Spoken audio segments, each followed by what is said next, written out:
Okay. We're starting. Okay.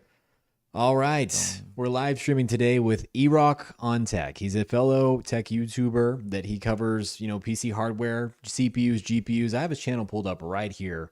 So go ahead and subscribe to him. He does really cool stuff. Okay. He's done the 9070 XT. Okay. So yeah. How you doing, ErockOnTech? I'm doing good, man. Thanks for having me. I really appreciate it. Yeah. Thanks for having me on, and it's nice to connect with you, man, and get to know you. Yeah, for sure. We're a little bit frustrated right now because we tried to start this live stream an hour ago and we've just been having all kinds of issues. So, but hey, we're here. We're finally getting started. And today we're going to be talking about our thoughts on Computex, that being mostly Nvidia because they revealed so much stuff with, RTX Spark. The future of computing is our future in APUs instead of these discrete graphics cards. Maybe perhaps an AI bubble that's brewing. There's some memory manufacturers in China ramping up production that could flood the market with DDR4. We'll talk about that. RDNA 2 and 3 getting FSR 4.1 support, and maybe a little bit of Intel. They didn't reveal too much. So yeah, first off, you saw my video on my thoughts on Intel, or not Intel, but Nvidia's RTX Spark. And the idea of like this APU being the future, not only the APU, but desktop, laptop, and workstation, all with soldered memory. And that's our future, is a soldered future with Nvidia, their margins baked in. What'd you think when you saw that video? I thought it was a great video. First and foremost, I want to apologize to anybody watching that if there's any synchronization issues with the audio and video. We tried lots of issues. But as long as you can hear me, that's the most important thing. But no, I thought the video was a great video. I thought she made a lot of great points. Yeah, I mean, what they're trying to do is, pretty obvious. I mean, my take on the industry is this, unfortunately, it doesn't seem like anybody is really competing with each other anymore. Everybody's just kind of working together. And it's like, hey, I'm not going to try to be better than you. Let's figure out how we can maximize each other's profits, right? And when Jensen gave that presentation, I listened to part of it, not the full thing. He was like, yeah, I worked with Satya Nadella for the last 3 years to, optimize this thing or whatever it was. And so they're working together, and I can see a world possibly eventually where maybe what you propose in the video is that maybe we go to a world eventually where the norm is to have an APU, because that's really all a console is. A console doesn't have a dedicated CPU and GPU the way a desktop does. It has an APU, and right now mostly ran by AMD. And so if you just keep iterating on that same technology year after year, ideally, eventually it's going to be a lot better. And then you can actually take an APU like that and put it in your desktop. You can already put APUs in your desktops, but you're talking about running AAA titles, 1080p, 720p, stuff like that. ETA Prime does it all the time. It all the time. Yep. So the idea you propose in the video, totally possible. Absolutely, that could happen. But yeah, it's not going to be an overnight thing. Like I think you were mentioning that briefly in the last stream prior to this. It's not going to be like next year or anything. But yeah, anyway. For sure. I mean, and this is something that I thought of last year at Computex when they revealed some of these systems with all this soldered memory. That, like, I don't want this to happen, to be fair, guys. Like, I love DIY. I love changing out my parts and everything like that. But when you have interchangeable system, it kind of cuts Nvidia out of the profit that they could have gotten, because if you're buying a graphics card that's Nvidia, the rest of the PC isn't Nvidia. The RAM could be from G.Skill or Corsair, the CPUs from Intel or AMD, and what Nvidia wants is the whole system to have that 50 to 60% margin. And that was kind of the idea with the video, and having just a sole graphics card doesn't allow them to do that. I still think we're going to get, RTX 6080, maybe 7080, but after that, I just think that performance is going to be at a level where APUs will be able to do the job for you, and Nvidia doesn't want to give us the option to, get maybe a quarter of the profit of what they could have got, is my idea with that. Just being as greedy as they are. I mean, they're going to be what, $7 trillion by then or whatever? They're over $5 trillion now. So it's never that. I mean, honestly, man, that's the problem with all these companies and stuff, is that it's never enough. The line must always go up. And it doesn't help the fact that they have a fiduciary responsibility to the shareholder, which, was really based off like some court case, I think in the 50s that kind of set Yeah. that precedent or whatever. And, so when you're operating from a standpoint of how can we maximize profit, it's not always going to lead to the best outcome for the consumer. And so you end up in a lot of situations where the consumer, gets a lesser quality product or just gets screwed over completely. And that's really unfortunate. But really, there's not a whole lot we can do do about it, right? Like Yeah. you just, I mean, Roll with when the all the punches major on tech it. companies, yeah, I mean, when they're all in bed together, it's like, what are you gonna do? So, anyway, so you just adapt over time, but I do agree that Nvidia will continue to go down this road. What I've come to learn about Nvidia is usually whenever they put out a technology, they usually double, triple down on it and keep Yep. pushing it. Like when DLSS first came out, it sucked. It was really, really, really bad. And all the tech YouTubers, everybody let them know this sucks. Don't use it. We don't want it. So what do? They kept pushing it. Now they're talking about pushing DLSS 5 now.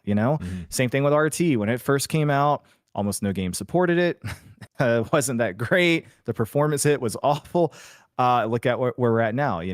They keep pushing it. So I don't. Unfortunately, once they kind of open Pandora's box, they just keep going down that road. So yeah, I mean, inevitably, I can see like an Nvidia chip for the desktop. Yeah, I can see that happening. I think Nvidia gives consumers or just the general public something that they don't know they want, like before they want it. You know what I mean? They give them something they don't know they want before they even want it. And, that started with ray tracing, and then it became AI upscaling. And we're like, no, we don't like this. And sure, there's still those people out there that hate ray tracing. I think ray tracing's not that cool, but path tracing, you can't deny. It looks amazing. Yeah. And the whole next thing with gaming is, the neural rendering with DLSS 5. And I don't know your thoughts on that. I didn't pay attention to if you made a video on that or not, but I made a video on it, and I actually like some of the scenes. I think it's transformative. If you could add a layer to this to older games, that would just be insane. And you wonder, 5-10 years from now, are people going to be looking at that neural rendering in a different way, and then APUs in a different way than we do now?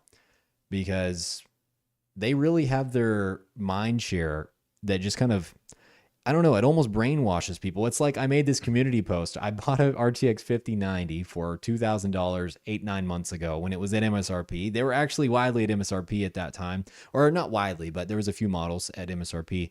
And people were saying I was wasting my money. It was a scam at $2,000. I sold it for $3,000 a few weeks ago, and people said that I sold it for way too cheap. And so I don't know. Nvidia has this way of mind controlling their audience, and kind of just over time they get desensitized to the things that they want them to be desensitized to. You know what I mean? Yeah. It's like a group thing. No, no, absolutely. So you started it off by saying Nvidia gives consumers something they don't know they want. That's an old Steve Jobs quote, right? Oh yeah, yeah. Right.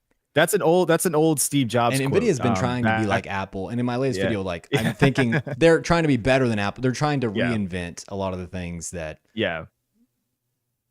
So yeah, Steve Jobs used to say, like, people don't know what they want. You have to tell them what they want. Yeah.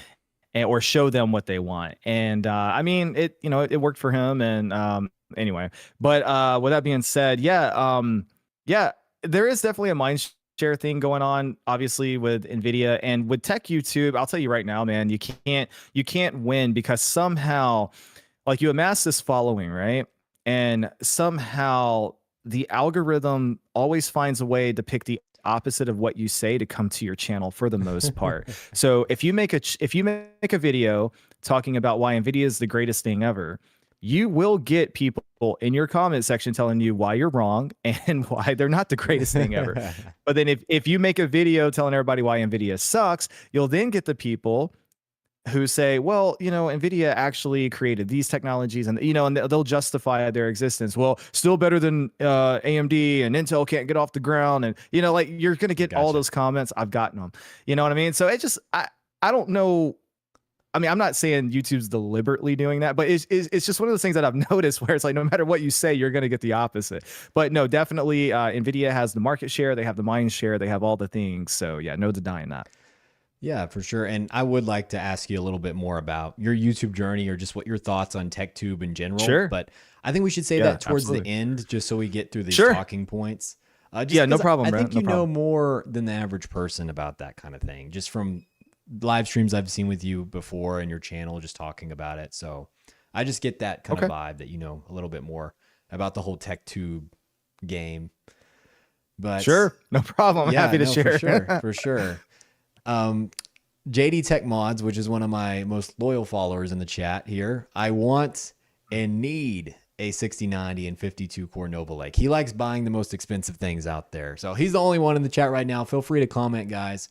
There's not going to be a ton of people that tune in. This channel's not too huge, but yeah, so that was NVIDIA's keynote. Really just a lot of AI stuff. Then the RTX Spark, which I think the RTX Spark, it's a nice product, dude. You know, RTX 4070 desktop performance in a mobile form Hmm. factor up to, what was it, Hmm. 200 or 128 gigs of LPDDR5X, which is giving you a solid Yep. like 300 gigabytes of memory bandwidth. I think, hey, it's a cool chip and all. I just don't like the idea of it replacing discrete. And to be fair, Nvidia's not Right. doing that yet, but I think if people pay $4,000 or $5,000 for products like this, why wouldn't they go that Yeah. direction? You know?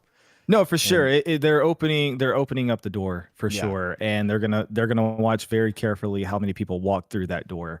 Mhm. Um, yeah, I agree with you. Everything you said, like spot on. I think the technology is very impressive, and that's kind of always been the case, right? I mean, even when DLSS sucked and it started becoming good, there was initial pushback. Everybody's like, "Oh, it's a really good technology. I just don't want it to become the standard." And now, when you look at it, the 5090, you still have to use DLSS in some games, Mhm. right? And same thing with ray tracing. Like, it's cool. I just don't want it to be the standard or whatever. But they always push it to be the standard, and that's the fear here, right? Because like you were saying, you Mhm. don't want it to replace the desktop GPU, and I agree with you. Like the majority of my content is on discrete GPUs, Yeah. so it would be quite a change in pace for my channel. But I also know in tech you got to be adaptable, so yeah.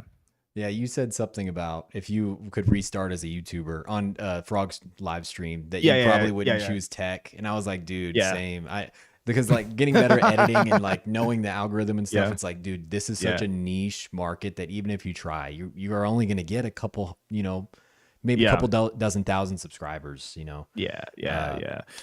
No, so I agree. I agree. let's see.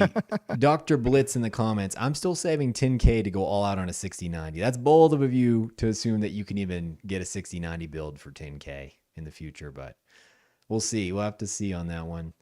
And even if you could, it wouldn't be on day one. Yeah, no, day one's going to be Scalpage City. And then Henson 2K, I'm going to Micro Center Sunday for sightseeing, not planning on buying anything.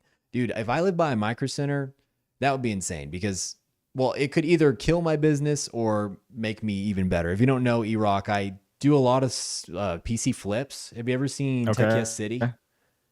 Yes. I basically do what he does. I just don't film it. I probably should have filmed it a Yeah. little bit more, but I've done probably over like 100, probably around 105 like PC builds total. Mm, mm. And I was just flipping them like one a week before this whole AI RAM shortage happened. Like the AI boom was here, but RAM was cheap. I bought 32 gigs of DDR5 for $80 like 9 months ago. It was insane. Yeah.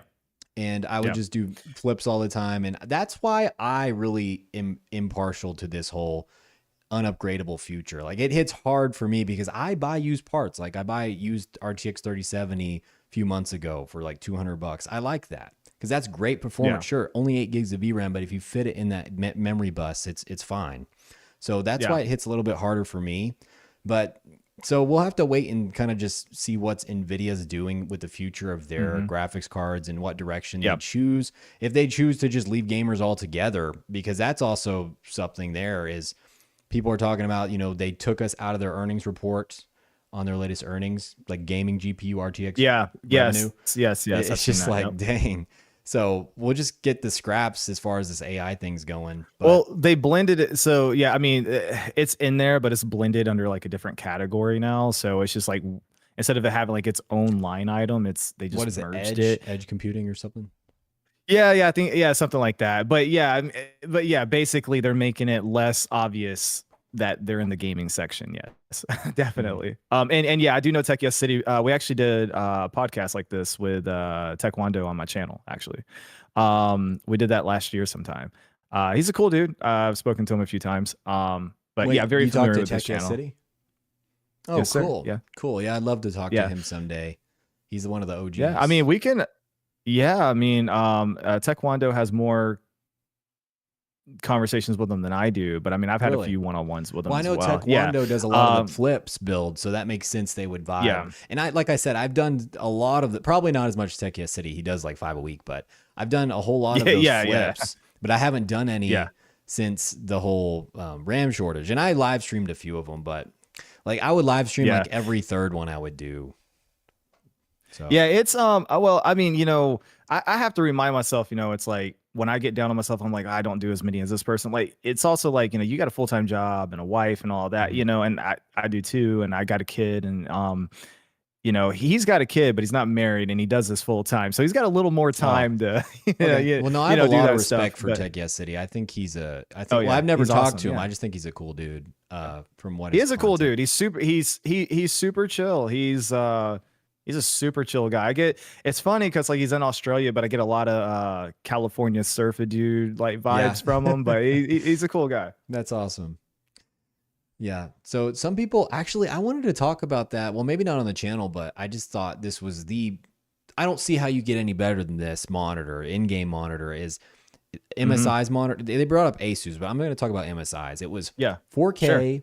360 Hmm. hertz, QD Hmm. OLED, but it's triple mode. So it's 360 with 4K, I think 540 with 1440p, and then 1080p was something crazy. Probably like 600 Like or 540, 700. like yeah, probably 600 No, hertz. because 4K was I don't. 360. Okay. Yeah. QD OLED Yeah, technology, the next that's gen crazy. tandem OLED. So it's HDR Yeah. 600, which mine is 400. I have the MSI 4K 240 right here OLED, and it's glorious. But man, 4K 360 with triple mode, dude, that's might be the Mm-hmm. most exciting thing at Computex this year, I think. Yeah, it's impressive. There's no doubt about it. I have an Asus monitor. Ironically, the one I'm using, actually, I paid for this, and it's 4K 240. I paid for And mine it's too. yeah, it's awesome. Well, I say that just because I get a lot of Asus stuff, so I like to Mhm. specify when I actually pay for it. But yeah, no, it's been an awesome monitor. But yeah, that's crazy, dude. 4K 360 is freaking insane. That's Yeah, I yeah, know. that's a You're gonna lot, need a dude. 5090 for That's that, for sure. yeah, absolutely. Yeah, absolutely. Unless you're playing like Halo Master Chief Collection or something, I mean, that'll run on a potato. Yeah, for Yeah, sure. and you can Actually, really do you max that know out. the YouTuber Graphically Challenged? Have you ever seen I him? do, yes. So he basically Yeah. just quit that channel because he's like, I Yeah. hate PC DIY now. Well, it's not that he hates it, but Yeah. there's nothing new coming out to PC Yeah. DIY. Yeah. And he Yeah. said, I'm quitting this channel. And he just does the monitor tech review guy Yeah. or something like that. And Yeah. so I watched Yep. his Yep. Yep. content on it. And yeah, like Asus and MSI will sponsor him on monitor videos. They've sponsored him to fly out there. But for anything Yeah. computer related, it's just like, nope, there's no point right now. Well, I mean, if you want the information, I'll give it to you. It's they're different internal PR teams. That's why. Oh yeah. I mean, So I would like assume. they work in separate divisions. It's the same thing with like laptops, right? Like I got the hookup with Asus, but I can't get a laptop. I can't get an ROG Ally. That's a Mhm. completely separate department.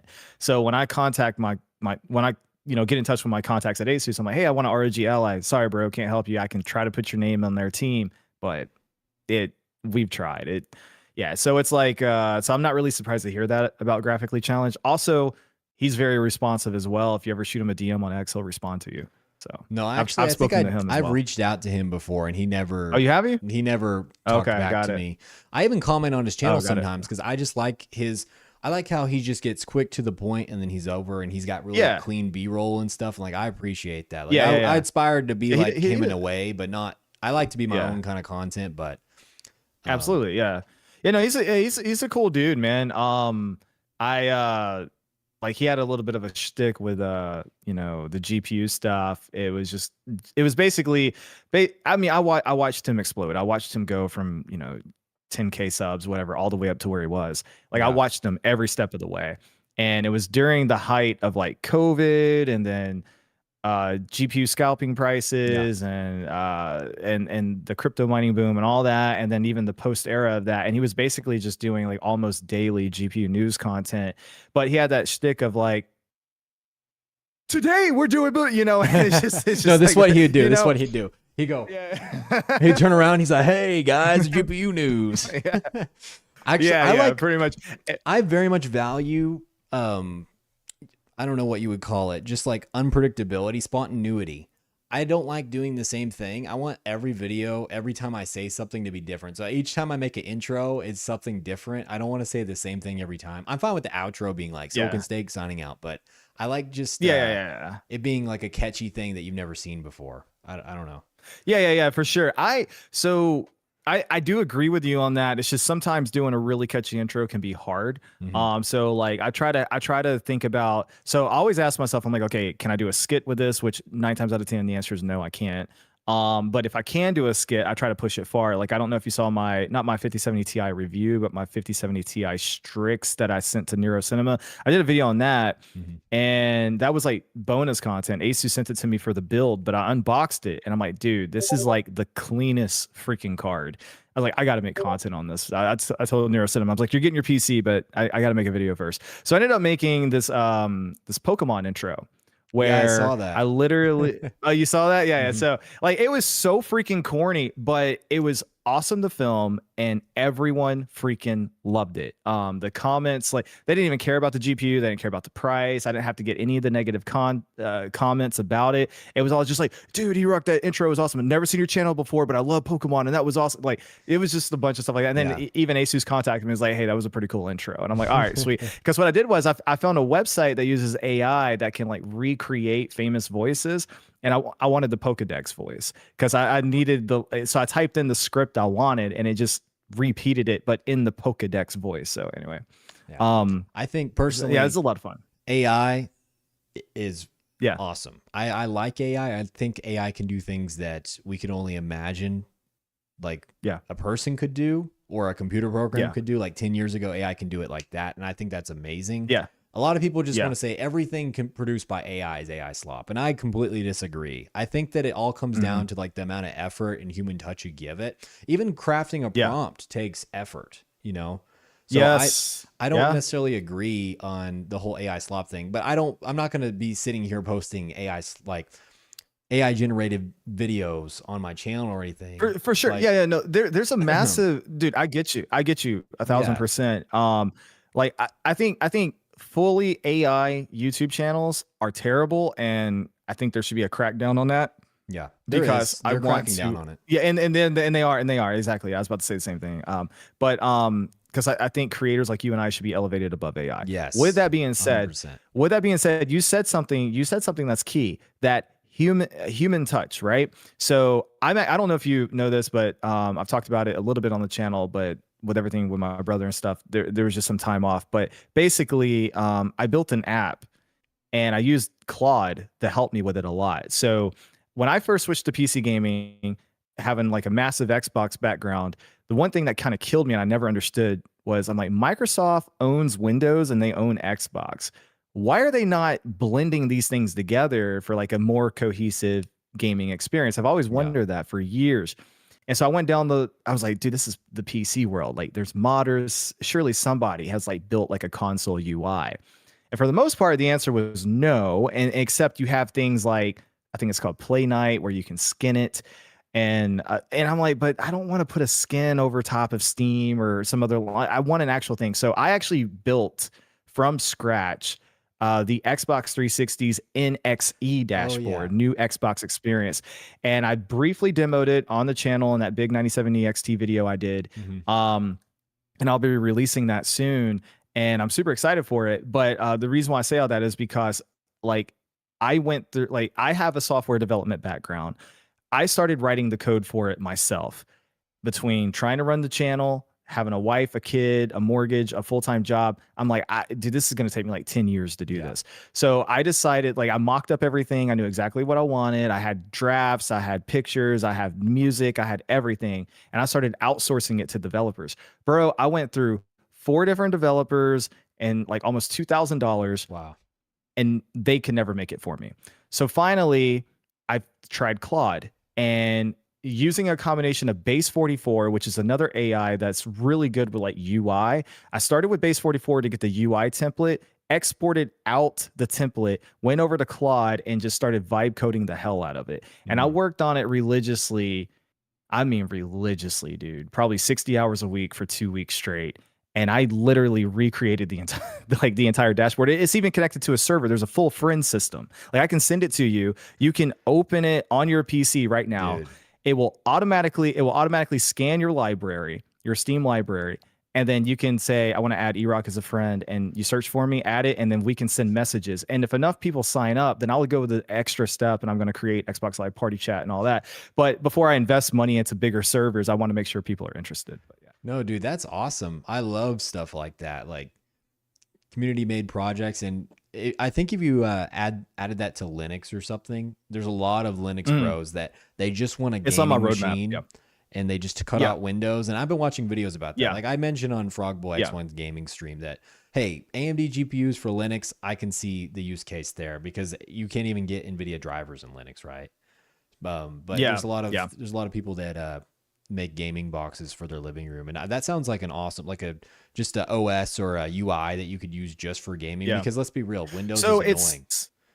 You know? Yeah, Windows is hella annoying. Yes, I agree, 1000%. So I wish it was an OS. It's not an OS. It's an app on Windows, but it's got full screen mode. It's got full screen mode, UI, full controller support. Yeah. It's got the whole 9 yards. I saw a picture that you posted on it.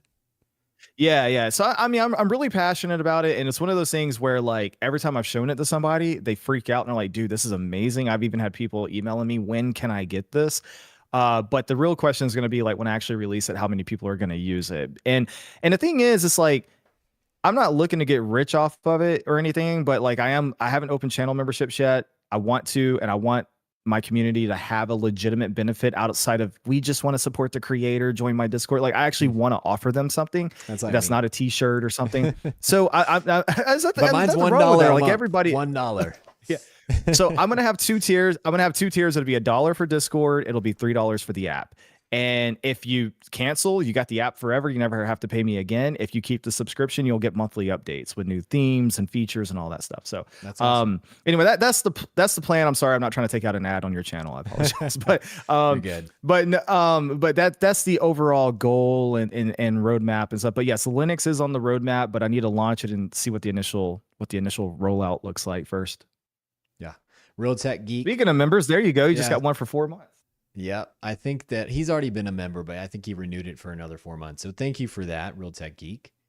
If you guys don't know, dude, I do have memberships. It's only $1, but sign up on your computer because Apple will take 50% cut or whatever. You make it $1. Yeah, definitely sign up. Also, definitely sign up on the computer, 1000%. So okay, Leah, so what's next, man? Let's get back on track. I do want to talk to you more about your YouTube and all that, but no, totally cool. Nvidia with their keynote, they did like N1X and AI, whatever. AMD, they kind of announced RDNA 2 and RDNA 3 are getting FSR 4.1, but then news came out today that those APUs built with those technologies, like Strix Halo, won't be getting FSR 4. So what are your thoughts on finally these architectures getting FSR? Yeah. You know, even the consoles having RDNA, like, is that a big deal? And what does that mean, do you think, for the future of games? Yeah. So I'll start off by saying this. AMD never misses an opportunity to miss an opportunity.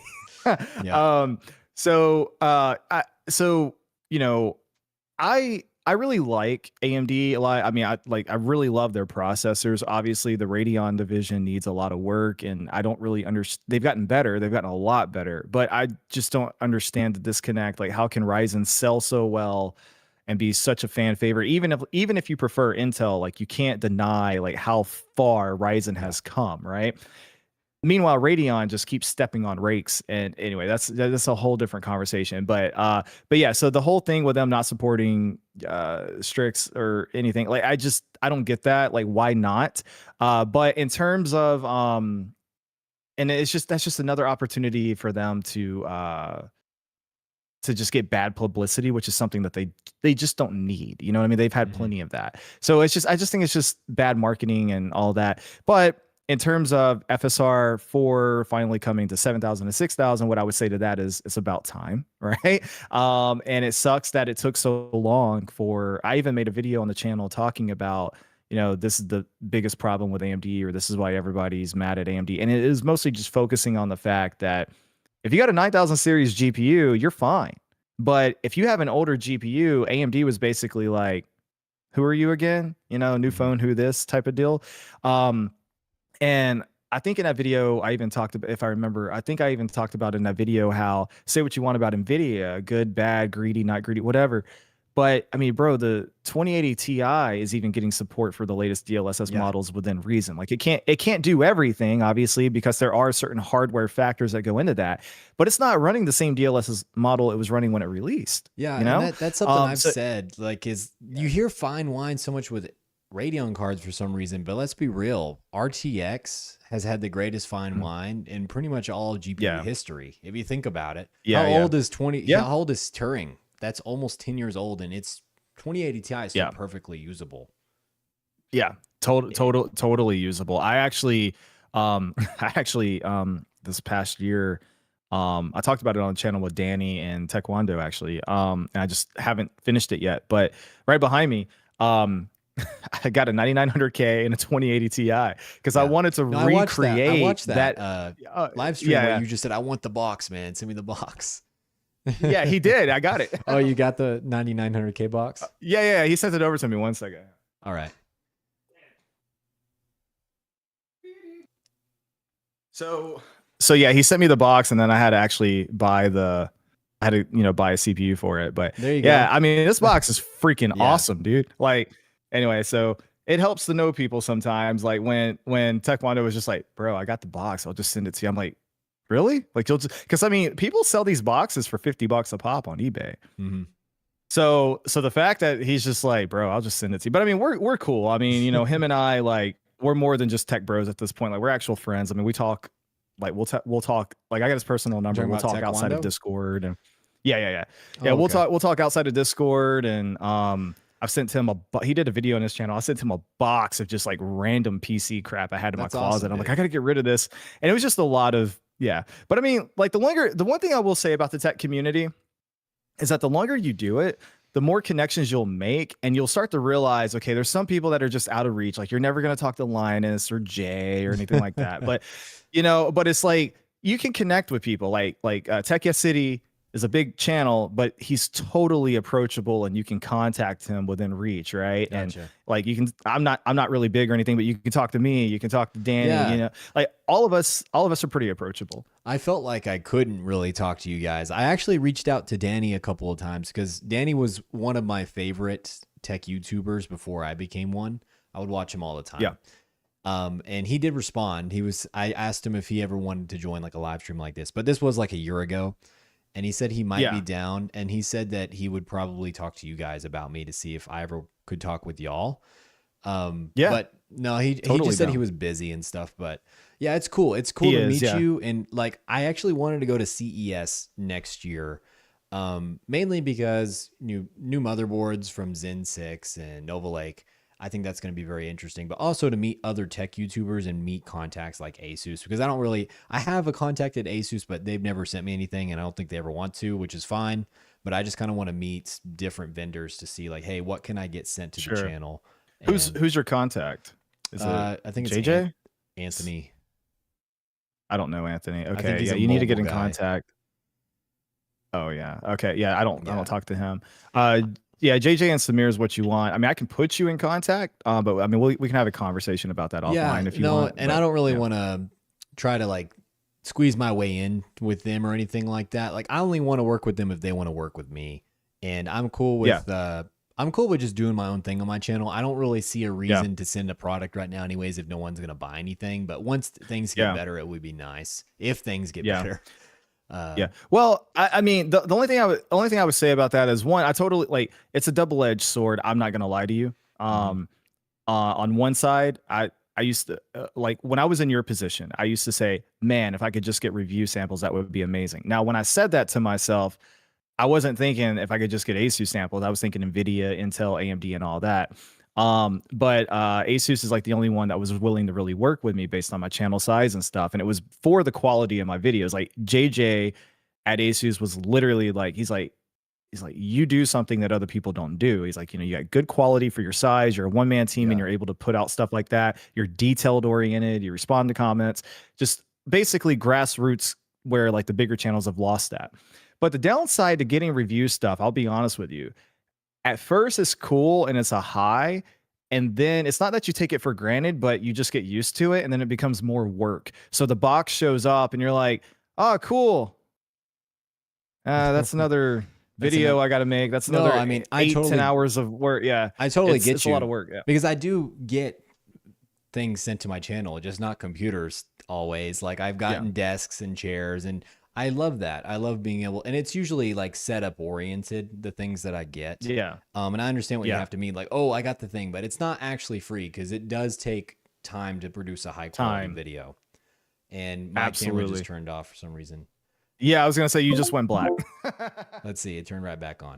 Okay, all right, cool. Yeah, so I mean, I get what you mean, and it's a double-edged sword for sure. But let's look at the comments here. Oh, turn back off. Yeah, go for it. Or no, it turned back off on the live stream.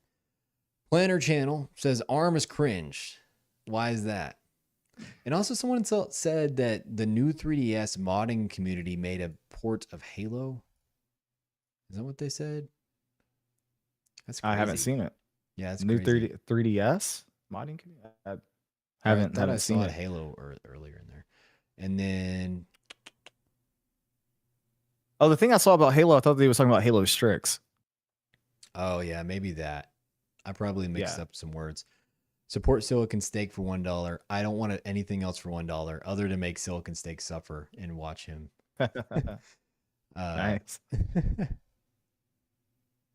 Now that DLSS 5 is coming, there's no going back anymore. What do you mean by there's no going back to native rendering? I think neural rendering takes quite a bit of compute, so I think we're good for a little while. Yeah. And also, I mean, you saw the pushback, right? Yeah, no, I think that even Capcom internally said they didn't like it, from what I heard. Yeah.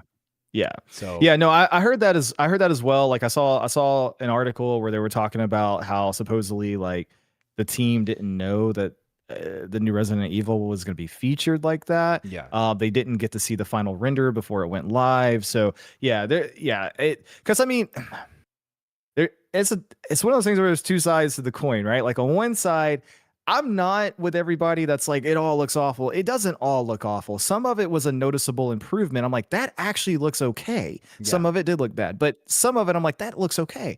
But the other side of the coin is if you're a studio and you're literally paying salaries of artists and they are designing characters, and then you're just going to put this model in that's going to completely change the look of that, then you're kind of undoing their work. And then if they're prideful about their work, they're going to say, you just made my work look like crap. That wasn't my vision. That's not my artistic direction. Yeah. So, I mean, yeah, it does open a lot of points of concern. Absolutely.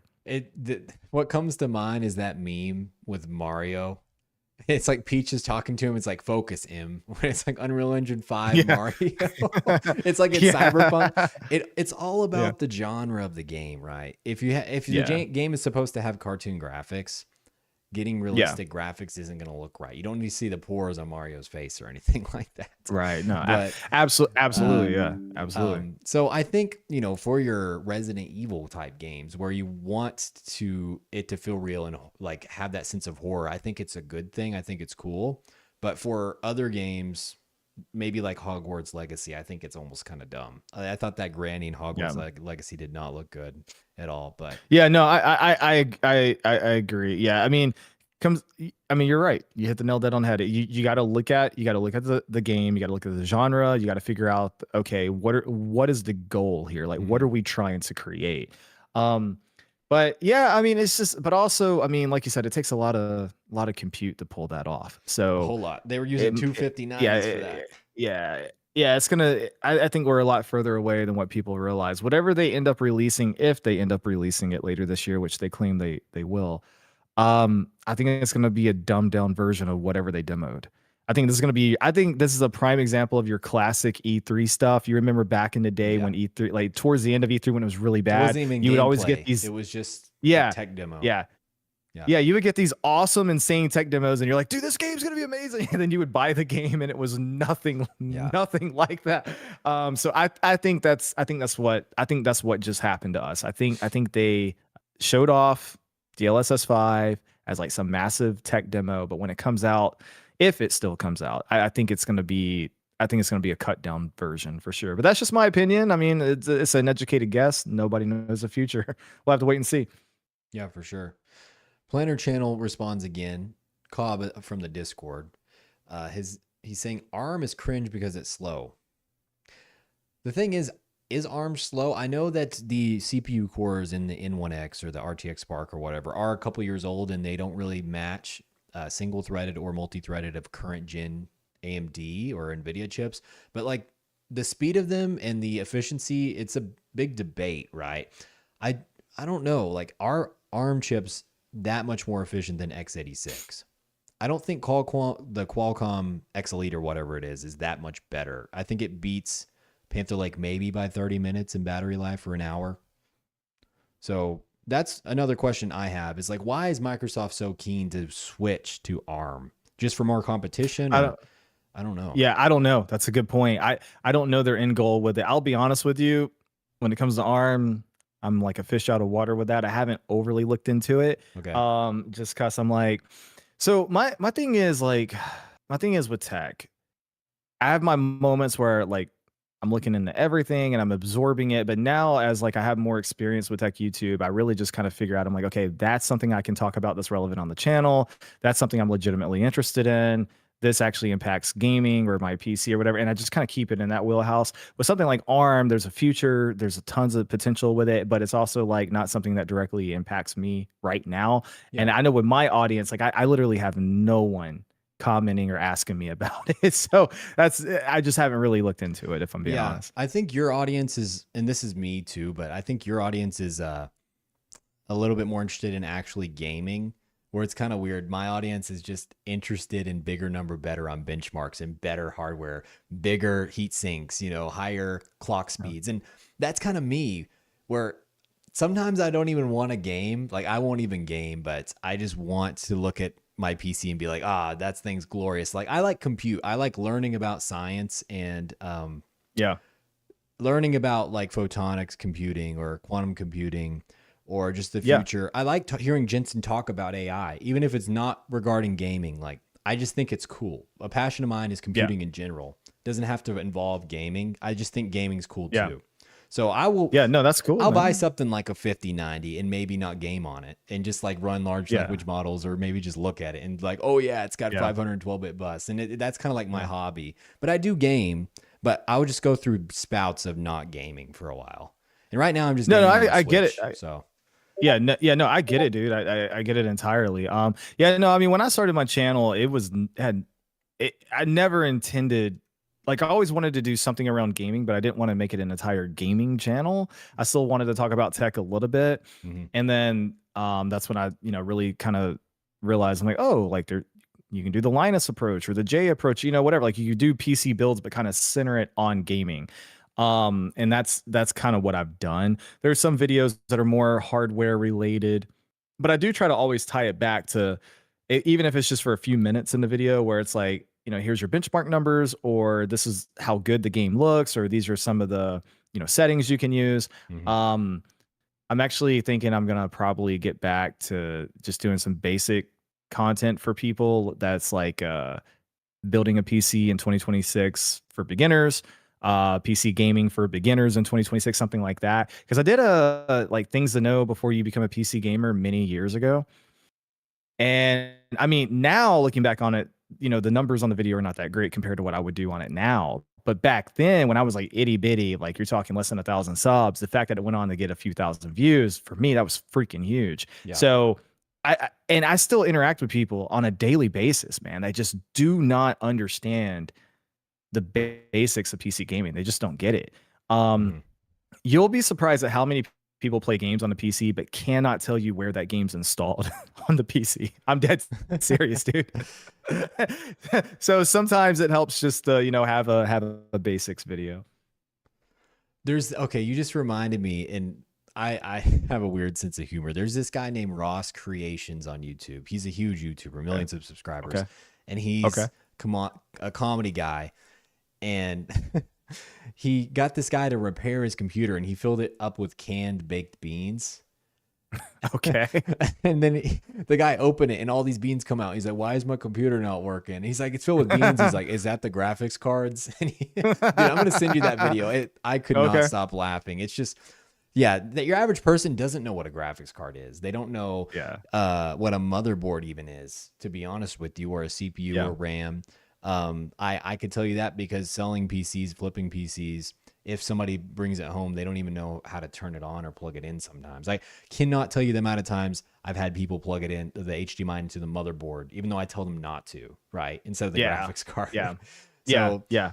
That's a big one. I think people on my channel are very tech literate because I don't really, and probably your channel too, because we don't really dumb things down for them. Like we just say, like, this is a graphics card. These are thousands of dollars for these parts. They probably know what we're talking about. Now, if Linus posts something, maybe not everybody would know, but definitely. No, definitely. Yeah. One thing I wanted to ask you about, and this is kind of like our last topic, but then we can just get to talking about YouTube and stuff, is what are your thoughts on the AI bubble? I don't know if you're a finance dude, if you are into stocks or anything, but overall, just like PC gaming in general, compute in general, this is a bubble through and through, right? Yeah. Things can't stay this highly priced forever. Where you're talking trillions and trillions of dollars in stock. Is it sustainable? I don't think so. And especially with memory, how fast Micron stock has climbed. If you've looked at that. And the price of memory, it's just got to come down at some point. We do know that there are Chinese manufacturers that have inherited DDR4 manufacturing technology from the likes of Samsung and different memory manufacturers, because they're done with that. They're creating new memory standards now. So they bought that up. They are pumping out DDR4 RAM right now. Their idea is, hey, are they going to flood the market? Maybe DDR5 too, in like low amounts. And 1 or 2 years from now, are we going to be looking at a future where China serves the consumer and then all these big US corporations are still serving data centers? I don't know. But what are your thoughts on the AI bubble in general? Yeah, I mean that could be a whole video by itself, right? But so I do agree it's a bubble. I do think it's gonna pop. I don't know when, but I know when it does, it's gonna hurt really bad for a lot of companies. I don't think bubbles are good, but people get obsessed with money, and it's an easy, fast way for people to make money. And it's like, everybody's doing this thing right now. We got to chase the trend, right? And that's why, and that's why, I mean, like when you look at, CES even earlier this year, Jensen talked about AI the whole time. And then Lisa Su even came out and talked about AI the whole time. And I think that was a clear picture more than ever, where you could tell, AMD bros, hey, AMD's not here to save you, right? Because the one consumer thing they actually had to talk about, they didn't even talk about it, and they just let the bigger tech guys like GN and Hardware Unbox, do a video afterwards talking about, oh, they released the 99800 or 9800 X3D2, whatever. And then I did a quick video just talking about how it's crap. But should you buy? Which Wait, I like to should you buy? Yeah, exactly. I like those thumbnails. So, those thumbnails kind of crack me up because it's always like, hold on. It's like, oh, yeah. But no, I mean, we are in a bubble. It is going to pop. It's going to hurt hard. It's going to hurt really bad. And I mean, everything you said, dude, is spot on. Number can't go up forever. Line can't go up forever. These numbers can't stay that high forever. And in terms of like, China serving the audience, I don't really know what the future holds. I mean, what I would like to think is the bubble's going to pop. These companies are going to take the hit, and then they will very quickly find a way to recuperate, salvage, make it look good for shareholders. And then maybe that will start and then maybe try to find a way to start, getting back to consumer hardware and electronics. Because at the end of the day, it's like, even if the way I look at it is, and this is just a theory, I don't have anything to base this on, but even if the big companies don't care about the hardware anymore or consumer electronics, and they just care about the AI, everything they built their company on is still based on that stuff. Like all of their core, investors, like everyday people and customers, like they're like, people still need consumer electronics. So at some point you got to go back to that. Now, does that mean it goes back to what we're used to, or does that mean it comes back and looks a little bit different now? Like we were talking about earlier at the start of the stream with Jensen and, the new chip and everything. So, I don't know. I don't know. Because the other thing is, like, I think we can agree it's a bubble and it's going to pop and it's going to be bad. But the question becomes, when? Is it going to be another year? Is it going to be another 2 years? I don't know the answer to that question. I've thought of several things now that we could go off into, but one of them is, when that bubble pops, something like Nvidia, that they're over $500 billion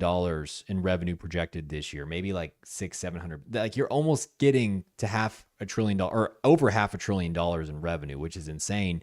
But how does a company like that recover after, if you're at a $5 trillion market cap, it pops? Yeah. Like, what happens to a company like, how do you go back from selling these AI data center products for $100,000 a pop to selling us a graphics card for $1,000?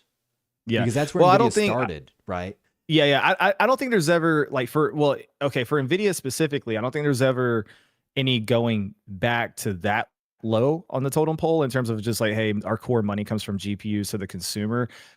But I think with the adjustment, they would have to go back to at least thinking about the core consumer a little bit more than what they are now. Because right now it's very, very clear that all the big tech companies, all they care about are data centers and AI. Every one of them are focused on it. They're bidding for land. They're fighting for each other on land. Elon's literally talking about building a freaking space station so you can put a data center inside the space station in space. I don't know if you saw that interview. But I mean, that's how bad it's getting, right? So again, I don't know how long this is going to last, but my hope would be that at some point after the pop, that would force them, whether if they want to or not, to kind of somewhat think about, hey, let's start thinking about the consumer, like the everyday consumer again. But you do raise a great question. If you're worth 500 billion and it pops, how do you recover from that? If I knew the answer to that, I wouldn't be having this conversation with you. You know what I mean? You'd be rich. I'd probably start my own tech. Yeah, I'd be rich. Right? I will tell you this real quick. Frog Boy is in the chat. So hey, Frog Boy, how you doing? Frog Boy, what's up, bro? 10 minutes to hey, buddy. chill out. Yeah, nice. What's up, Frog Boy? Good to see you, bud. I mean, at the end of the day, at the end of the day, though, I mean, I know Richard Branson years ago did an interview, and I took something away from it. He said, and I'm not saying I like him or dislike him, I'm just saying the quote, but he said, before I make an investment, I always ask myself how to protect my downside. And if this goes south, if I can find a way to recover, I'll do the investment. If I can't, I avoid the investment at all costs. And I'm thinking to myself, he cannot be the only billionaire with that mindset. So I would think, Jensen, he has a plan. I don't know what it is. I have no freaking clue. But anyway, he does have a plan. So something you said is, I don't think they're just going to go back from, because what they used to do is only sell to gamers, from my understanding. There wasn't like AI. Yes, that's where they started. Yeah, that's where they started. So that's what I was saying. They're going to have to go back to us, come crawling back to us gamers. But here's the idea, right?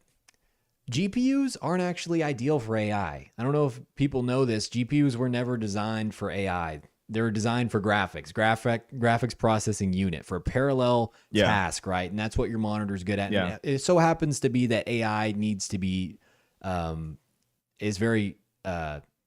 requires a parallel processing unit. But GPUs are not in any case the most efficient way to compute AI, like matrix math and all these things. And I'm no like expert when it comes to this stuff, but I've just been doing some research, and there's different specialized processors that are insane. Like we're talking like 100 times more efficient. They'll use 100% less or 100 times less power than a GPU to do the same amount of AI work. And when you look at a data center, and the main cost over time is being electricity, if you produce all these GPUs and then we find a way forward with using a different processing unit, like a TPU or an LPU, then almost your GPUs are not worthless, but you're going to have to upgrade, right?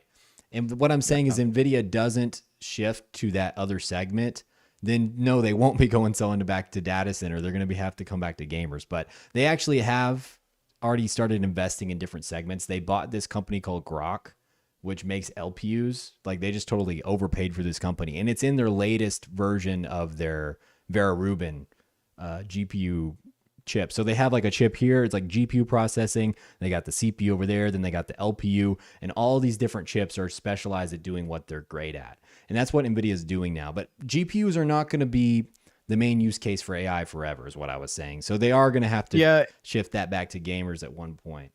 That's a good, okay. So that's a good point.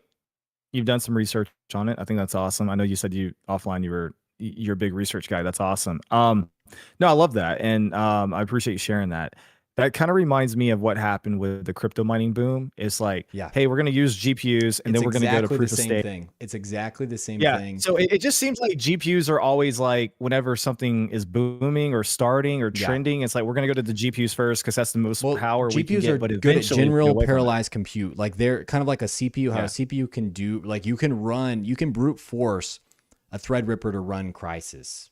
Somebody actually did that before. You have so much core, so much compute, but CPUs aren't really the best to use for graphics processing loads. That's GPUs. Same thing with AI, where you can brute force GPUs to run AI models. And right now it seems like, hey, they're okay at it, but it's just because we haven't developed a specialized processor and a memory subsystem, most importantly, a memory subsystem to tackle AI. Because when you're going back and forth to that HBM, you're doing that trillions of times a second. And that uses 80% of the power in a data center. It's just transferring data from GPUs. And it's so inefficient that, the future, they're going to have to change it. And when that happens, if NVIDIA doesn't adapt, then they'll kind of be like, what would you call it? Like, I guess like an IBM or something that just tanked, or what's another company, GoPro or like Nokia, where it's like they just didn't adapt. But Jensen is adapting. I think He's they will buying adapt. up other companies. Yeah. I think he will adapt. And honestly, on that same note, I've heard Hardware Unboxed talk about this a couple of years ago, maybe just a year, I forget, but it's a wild idea, and Jensen would probably never go for it, but he's getting on up there in age, and if he passes or retires and somebody takes his place. Another idea is if NVIDIA really does get into the market of like, hey, we don't really care about the consumer anymore. It's like, well, you still have this awesome graphics technology, right? They could just sell that division off, or they could completely divide it and say, we're going to keep it, but we're just going to like completely divide it. And we're just going to have like NVIDIA AI, NVIDIA data center, NVIDIA whatever. And it's like, okay, we're going to have a much, much smaller company now that's just like GeForce or RTX. Yeah, because if you're making 60, 70% margins in data center, and it's under the same branch, you're going to have to at least get close to that same margin in consumer graphics cards. But a few things from the chat, I didn't want to completely ignore it. FrogBoyX1 Gaming, let's go. He said that he bought some Lexar DDR5 for 48,000 megahertz. It wouldn't post, and he had to remove his CMOS, or he got it to run at 4,800 megahertz. Huh, that's crazy. And then JD Tech Mods was talking about the Z990 board, that gigabyte board. I saw that at Computex. That was pretty sick. A lot of PCIe Gen 5 lanes there. I think there was 2 or 3 Gen 5 NVMe's, and then also a 16X slot, 6 NVMe slots total. I kind of wish they would just give us 2 16 slots, but it's whatever. But something else that I thought what you were talking about, like, let's say that in the meantime, someone like Intel appeals to consumers. Like, they're up their GPU game. They give us the CPUs and they provide us enough stock of parts. And then they can still participate in the AI boom because they have their foundries. Like, they service the AI boom with their foundries, and then they use their capacity to make more consumer parts and take that market and get more market share there. That would be kind of cool, because then once this NVIDIA comes crawling back, like, they don't have as much of a stronghold within the graphics card market. But I just don't know if Intel has that in them. We know AMD could have done it, but they just choose not to. Because, I mean, if I was AMD, I'd probably do the same thing, because they're the second in graphics here. and they really had Yeah. a shot at this AI thing, but I think they're so far behind now. It's just I don't really see a path forward for them being the top in AI. Yeah. But Yeah, no, AMD definitely will not be the top in AI. That's not gonna I think happen. Intel's closer to And in being the terms of it, top in AI than them. yeah, I mean, I don't really know what to expect with Intel, man. Because I heard it wasn't that long ago. There was like a story on video cards talking about how they're canceling their next GPU launch, and then I heard some refutes to that saying no, that's not true. So I don't really know what to believe. But it has been a minute since we've seen like an update from them on their GPU side of things, and then I know things like you might know more about this than me, but I think didn't the government have to do like some type of deal or small bailout, or they did something that the U.S. Yeah. government help them out a little bit financially. So I don't know, man. I think it's the classic example of Nvidia's in front, Nvidia's so far ahead, catching them. It's kind of like AMD trying to catch Nvidia in terms of graphics cards. Like they keep trying, but they just don't really get there. You know what I mean? It might be the same thing with AI. Yeah. But again, if the bubble pops, then everybody could be reset to zero. So No, what I'm saying, or the game. what Yeah, I'm saying yeah, is go ahead. instead of Intel trying to chase Nvidia and be in third place or Mhm, whatever, mhm. they could serve the consumers that everyone's Oh abandoned. yeah, They could make yeah, enough yeah, yeah, yeah, CPUs. yeah. And even they had a memory business that they sold at the absolute dip. Let me tell you, they had this Optane business. They sold it what, not even a year ago, or maybe about a year ago, and then we have all these memory shortages. They sold it to SK Hynix, which Yeah, is one of the top three yeah, memory manufacturers, and it's just crazy. If they would have kept that around, they could have made some memory. But I think if Intel yeah, they developed some sort of SRAM technology um, that could maybe alleviate some of the memory bottlenecks we have, and maybe they could get yeah, Optane back and developed NAND technology to make NVMEs. They could serve consumers in that aspect, but then they'll also yeah, benefit from the AI boom with their foundries, is what I was saying. So they yeah, can like yeah, sell yeah, silicon to like Tesla and Nvidia and AMD maybe for AI stuff, but then also have enough capacity for consumers as well, and yeah, then get that yeah. market No, share. that's a good point. That's an option. It really depends on what leadership wants to do, right? But Mhm. no, you raise a really good point. I don't see how, like, I mean, there's obviously a massive gap in the market right now, right? There's a massive opening where consumers need RAM, need solutions, etc. Yeah. You would think somebody would step in and say, "Hey, we actually have the capacity to fix this. Let's go fix it," right? I know Corsair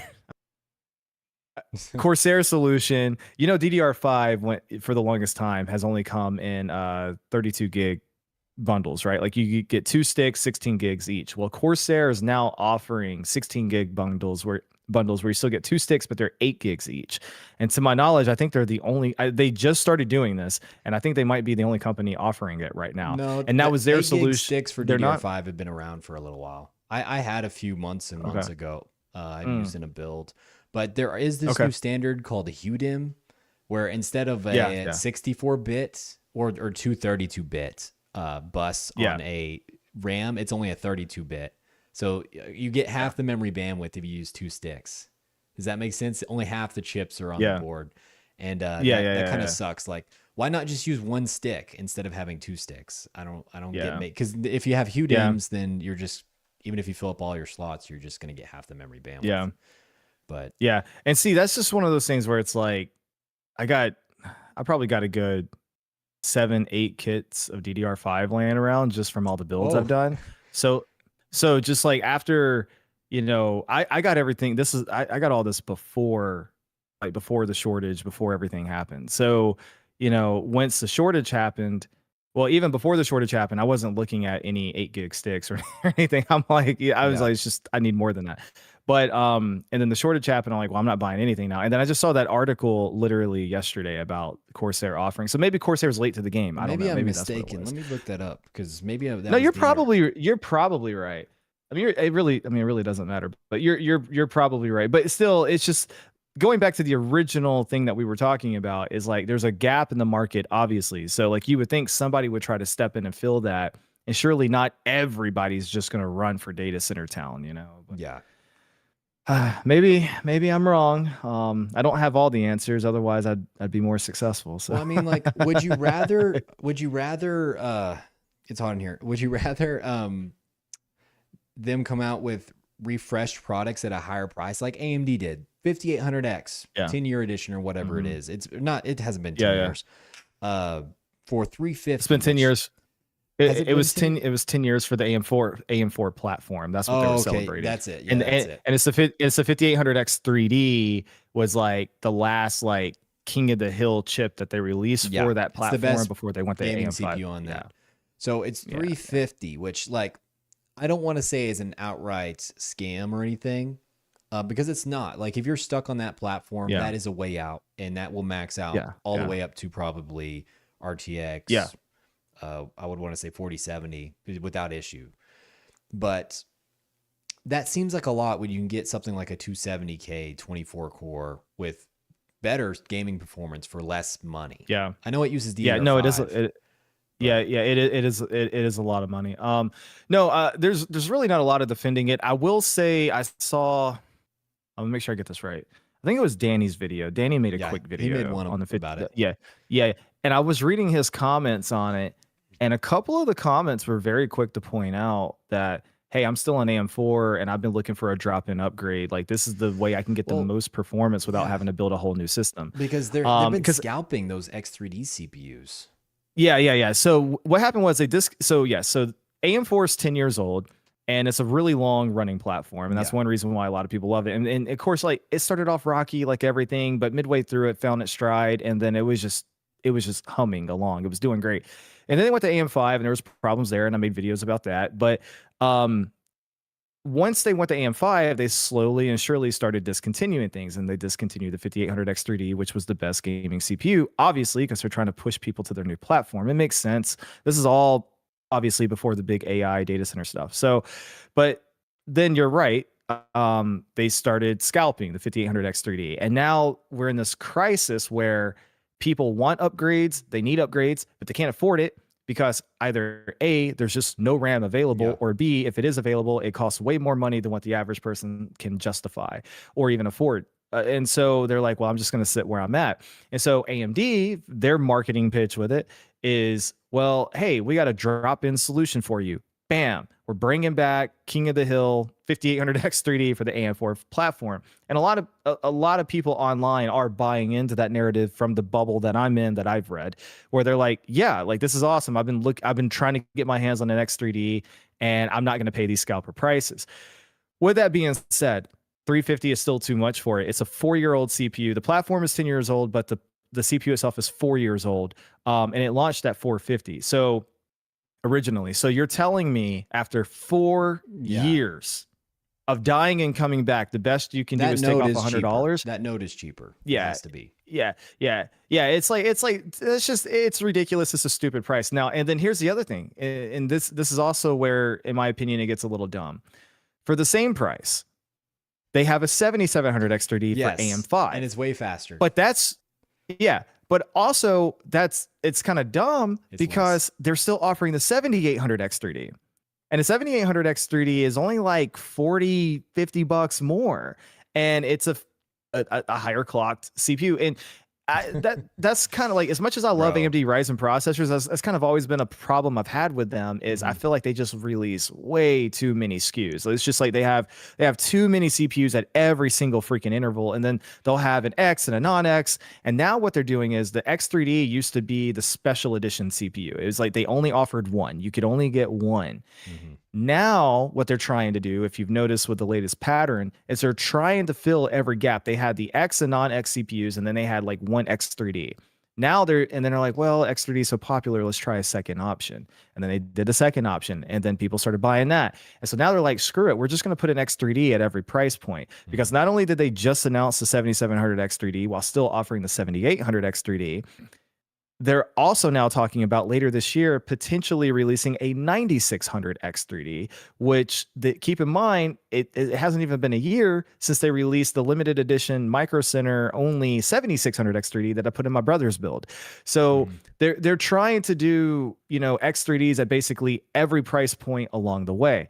And I'm like, well, maybe I don't know. I mean, you don't have to buy it, right? But overall, in short, I do. on one hand, I'm for options and availability. I'm like, hey, look, the market sucks. The more you can give us, the better, right? On the other hand, though, it's like if it's not at an affordable price that people can afford or that people are willing to pay, then you're not really helping anything and just kind of clogging the shelves. The only thing that can be good is theoretically, you launch a product at a price that people don't agree with, and then supply and demand kick in. And it sits there and it sits there and it's not moving units. And then eventually it comes down. And of course, you made a phenomenal suggestion with the 270K. That is also a great CPU. The big downside there, though, is obviously you need DDR5. So yeah, that's a huge. Yeah. No, but a Micro Center, somebody in the chat said he's close to Micro Center. There was a bundle, 32 gigs, Z890 board, 270K. I think it was 550. And I was like, what? Yeah, no, I believe it. Or maybe So it was I'm actually 650, very but still. fortunate. I'm very fortunate. I have 2 Micro Centers in my state. Yeah, that's awesome, dude. And well, I do too, but and Texas is huge. They're like 8-hour drive from yeah, me. yeah. So yeah. Texas is gigantic. I heard somebody say one time you could drive for 2 days and still be in Texas. pretty much. Yeah, pretty much. Yeah. So yeah, I'm on their website right now. They actually have a bundle. You can get a 7600X3D with a motherboard for $400. No RAM though. Or you can get a 7800X3D with a motherboard and Corsair Vengeance 32 gigabytes for $599, so $600. So $600. I would only consider bundles with RAM. Yeah. So for $600, you get the board, you get the CPU, you get the RAM, and I mean it's 32 gigs, DDR5 6000, so not terrible. I can't see the timings, but I'm betting that's all you need for X3D. Yeah, exactly. Yeah, I can't see the timings. I'm betting they're not that great, but the CPU is a good CPU. That board though is going to be one of those bottom of the barrel boards, and it's also a B650E, so that's old.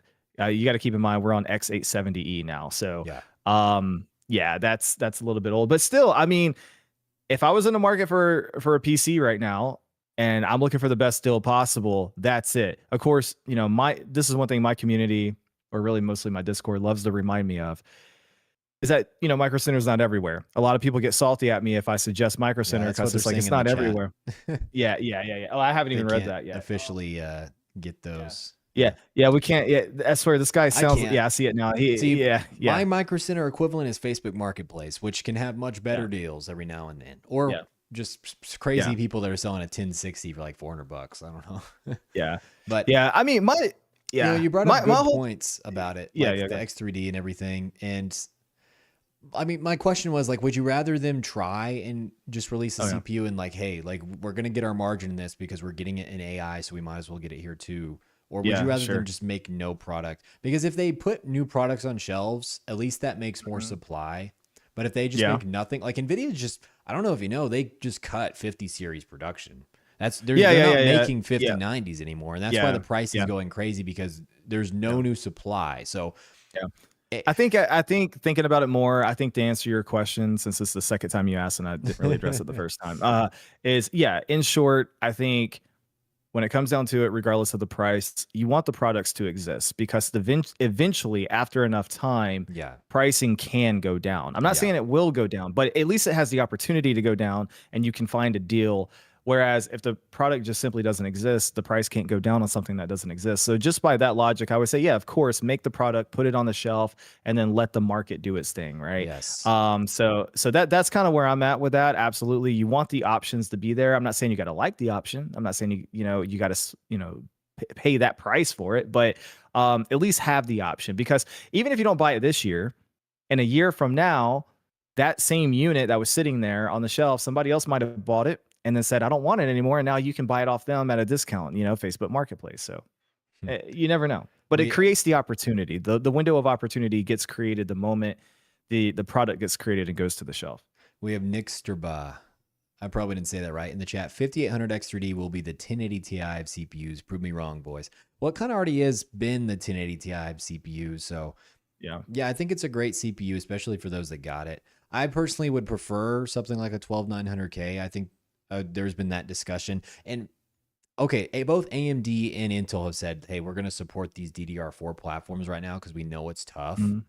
But there's a huge difference in the mind share and the sentiment between those two same statements, right? AMD comes out with a new CPU. it's literally just a rebrand or it's a refresh. Oh, that's amazing. Thank you, AMD. Like you keep on giving us these refresh. And then Intel, oh, we come out with a refresh or we're producing more of the same CPU. Oh, plus nanometer. Why are you doing this? Just make a good new product. And it's weird. It's just weird that I'll tell you why. I mean, I you might not mean, like the answer. You might not like the answer. I don't know about your I can chat, handle but any I'll just answer. well, I'll tell you the reason My why. chat's mostly Intel, so I think. Yeah, So it's because of the big tech bros, Gamers Nexus, Linus. I mean, run it back. Run it back. Go watch all their old videos. they Every time Intel dropped a plus, what did they say? Oh, here we go with another plus. There was always some joke or criticism about it. And what you got to understand, man, is like the average person you're interacting with online is not some major tech bro like you or me or Chad or whatever. I mean, they're a Linus they're bot. below that. Yeah, absolutely. They're just the person that they're the person that's probably watching GN, not signed into YouTube, and just like, oh, this guy said, the plus is bad. Let's not buy the plus. That lingers. That stays. Well, it's not that I don't disagree. Like, yeah, I don't like refreshes, but why is why is one doing it okay and one doing it bad? Like both are bad. I just think it's I think it's mind share within the community is what I'm saying. I think, yeah, it is. And I think it stems from the bigger tech YouTubers who have kind of laid the groundwork, because there's been a narrative ever since around COVID for kind of picking a team. I feel like. Yeah. I mean, honestly, dude, when I got into the PC space, the one thing I thought I was getting into was, oh yeah, I don't have to deal with fanboys anymore. There's no more, it's worse. Nintendo versus, it's worse. Yeah. It's like I came in so naive thinking there's no Nintendo versus Sega, there's no Xbox versus PlayStation. We can objectively look at numbers, and whatever the numbers are, that's your answer, because we can all be objective because we're PC bros. Boy, was I wrong, man. Like, there's segments now. There's 5090 bros, there's 5070 bros, there's RDNA 3, RDNA 4 bros. Like, it's all it's crazy. It's crazy, DDR5, man. But like DDR4, it's wild, dude. And I've been called everything under the sun. I've been called an Nvidia shill. I've been called an Nvidia hater. I've been called an AMD shill. I've been called an AMD hater. No, me too. Like, I'll say something positive about Intel, and then I'll say something negative, and then people in my chat will be like, "Why are you hating on Intel so much?" Yeah. It just, you got to say how it is. I mean, it's our job. I mean, that's what we're doing. Like, we're talking about tech. I mean, we're passionate about it, but we also got to be objective and fair. You got to weigh both sides. You can sit there and look at something and say, "Man, that's a 9 out of 10. This thing is almost perfect," but there's that one small thing I don't like. And not only do you have every right to say that, but if I'm your subscriber and viewer, I want you to say that, because I want your honest opinion. And I also want to know that you're not just going to give a positive review to everything you watch. Or I would even say, in the case of GN, give a negative review to everything. Yeah. But anyway. Yeah, I know. I remember you popped in the Frogboy X1 gaming live stream and said, he asked me about Gamers Nexus, and you're like, I agree with what you're saying. And I don't know, like, I almost feel embarrassed for the guy now after his latest video, where he starts off every video with just picking out every little mistake that Jensen says on stage. Yeah. And it's like, bro, why are you so concerned with, I mean, I get it. Like, he is kind of ruining our hobby, and it's not necessarily him, it's the industry as a whole, but why are you so concerned with making everyone look bad? Yeah. Like, it's like putting people down constantly. Putting everything down. Yeah. I want to give credit where it's due, because I do wholeheartedly believe that somewhere inside Steve's mind, heart, soul, whatever, like, he is like super pro consumer and just wants to do right by the person. And I do appreciate that, because we do need people fighting the good fight. However, with that being said, though, I think the thing that he's kind of lost along the way is maybe why his audience started watching him, because this would be my argument, and I'm sure he would disagree. I don't care, but I'm just saying, take it with a grain of salt. My argument would be, you want to be an investigative journalist now. Yeah. And maybe that's what you wanted to be 10 years ago. But 10 years ago, when you're building your platform, that's not necessarily why people are finding you in the algorithm and watching you. They're looking at your hardware reviews. They're looking at how detailed you are. They're looking at your numbers, your charts, and they're saying, man, this guy does it better than everybody else. This guy's more detailed than everybody else. And that's what you built your name on. And then somewhere along the way, you did a hardware review and people lost interest just because the market sucked at the time. You didn't get as many views. So then you do a negative hit piece and it freaking blows up. You go viral and you start to realize, wow, we need to do more negative hit pieces. Plus, this is along the lines of, my investigative journalism. He's got bills to pay. Yeah, absolutely. So. And it's like, dude, get yours. You know what I mean? But it's like every freaking video just sounds so negative. Yeah. And it's hard to watch. It's hard to enjoy. And the thing, anyway. To be completely transparent, he makes great content, especially his reviews, better content than I have ever done or probably ever will do. But I just, it's hard to watch the negativity so often, I can't. And I used to really like his case reviews. I don't know if he does that anymore, but he was the go-to person for case reviews with airflow testing and stuff. And I liked that. Every now and again, you'll get one. He used to seem happier. I don't know, but it's not that I hate the dude. I just noticed that they sent his videos in the Discord and I'm like, it's just hard to watch. It feels kind of embarrassing to watch because it feels like he's jealous of people that are more successful and I don't know if he feels that way, but it just feels like that to me when I watch it and you're always pulling everyone down. Yeah. Especially like Jensen and Jensen's done so many things to ruin this hobby for us, but sure. He's just absolutely a good CEO, right? Yeah. Well, I mean, so here, here's the thing about it that really kind of, bothers me with the whole situation is like the talent is obviously there. I mean, for as good as I do on my hardware reviews and as much as I've been complimented with my detail, it still pales in comparison to his, and it should. Obviously he has more experience and he has a freaking team. I'm a one-man guy, a one-man team. So obviously, but with that being said, like props, like shout out to the testing quality, the accuracy of the information, the level of detail, all that stuff. Like nobody's taking anything away from that. But at the same time, when I watch your content, I don't want to be watching a soap opera every single time you upload something. Furthermore, when I finish your video, I don't want to feel drained because I just watched 35 minutes of ranting and negativity the entire freaking time. I do agree if you watch his older content, he did seem a lot more happy and excited about the tech. And then somebody in your chat just wrote about the political beliefs. And yeah, there is something in there, right? Because he's, historically, he's kind of praised the genius of Lisa Su and what she was able to do with Ryzen. Plus on top of that, being like a female CEO and just all these things, right? Lately, he's on this long runway of just like anti-Lisa Su stuff, all because AMD donated, I think, to like the Trump PAC or something like that, or Trump AI PAC or whatever it was. So they made one donation to that. And now it's just this whole web of like conspiracies and lies and everything. And like some of the stuff he he even posts like more, like I saw some things that he was writing on X that were like even more like offensive to that than what even ended up in the video. So, and I'm not here to defend Trump or Lisa Su or any of that stuff. It's just an observation because Frog Boy brought this up a little bit when I was on his stream. And we briefly started talking about God and stuff. And because I noticed that he wears a lot of that, apparel. And I don't have anything against that. But I was also like, I'm a believer, but also I know why people watch me. It's like people don't come to me for politics and they don't come to me for religion. So I want to be very, very careful if I ever go near those subjects, because the moment you get political, that's an instant 50% cut in your audience, right? Because you're going to divide right down the middle. Yeah. Boom. It's just like half agree, half disagree. Right. So I don't know. And I think, I really think GN might have bit off, more than he could chew on that one. I really do, but we'll see. I mean, his numbers are still fine. He's still killing it, but that kind of goes into the whole YouTube thing. I think he's locked in with YouTube. YouTube will always promote his content now, but yeah. And we could get a little bit more into talking about YouTube and different tech tubers. I kind of wanted to ask you about your experience with it, because I've watched live streams with you before on your channel, on different channels, and that's one thing you kind of always shift towards is like the algorithm, man. And I've heard other people say the algorithm is just the audience, and every time you say algorithm, replace that with the audience, and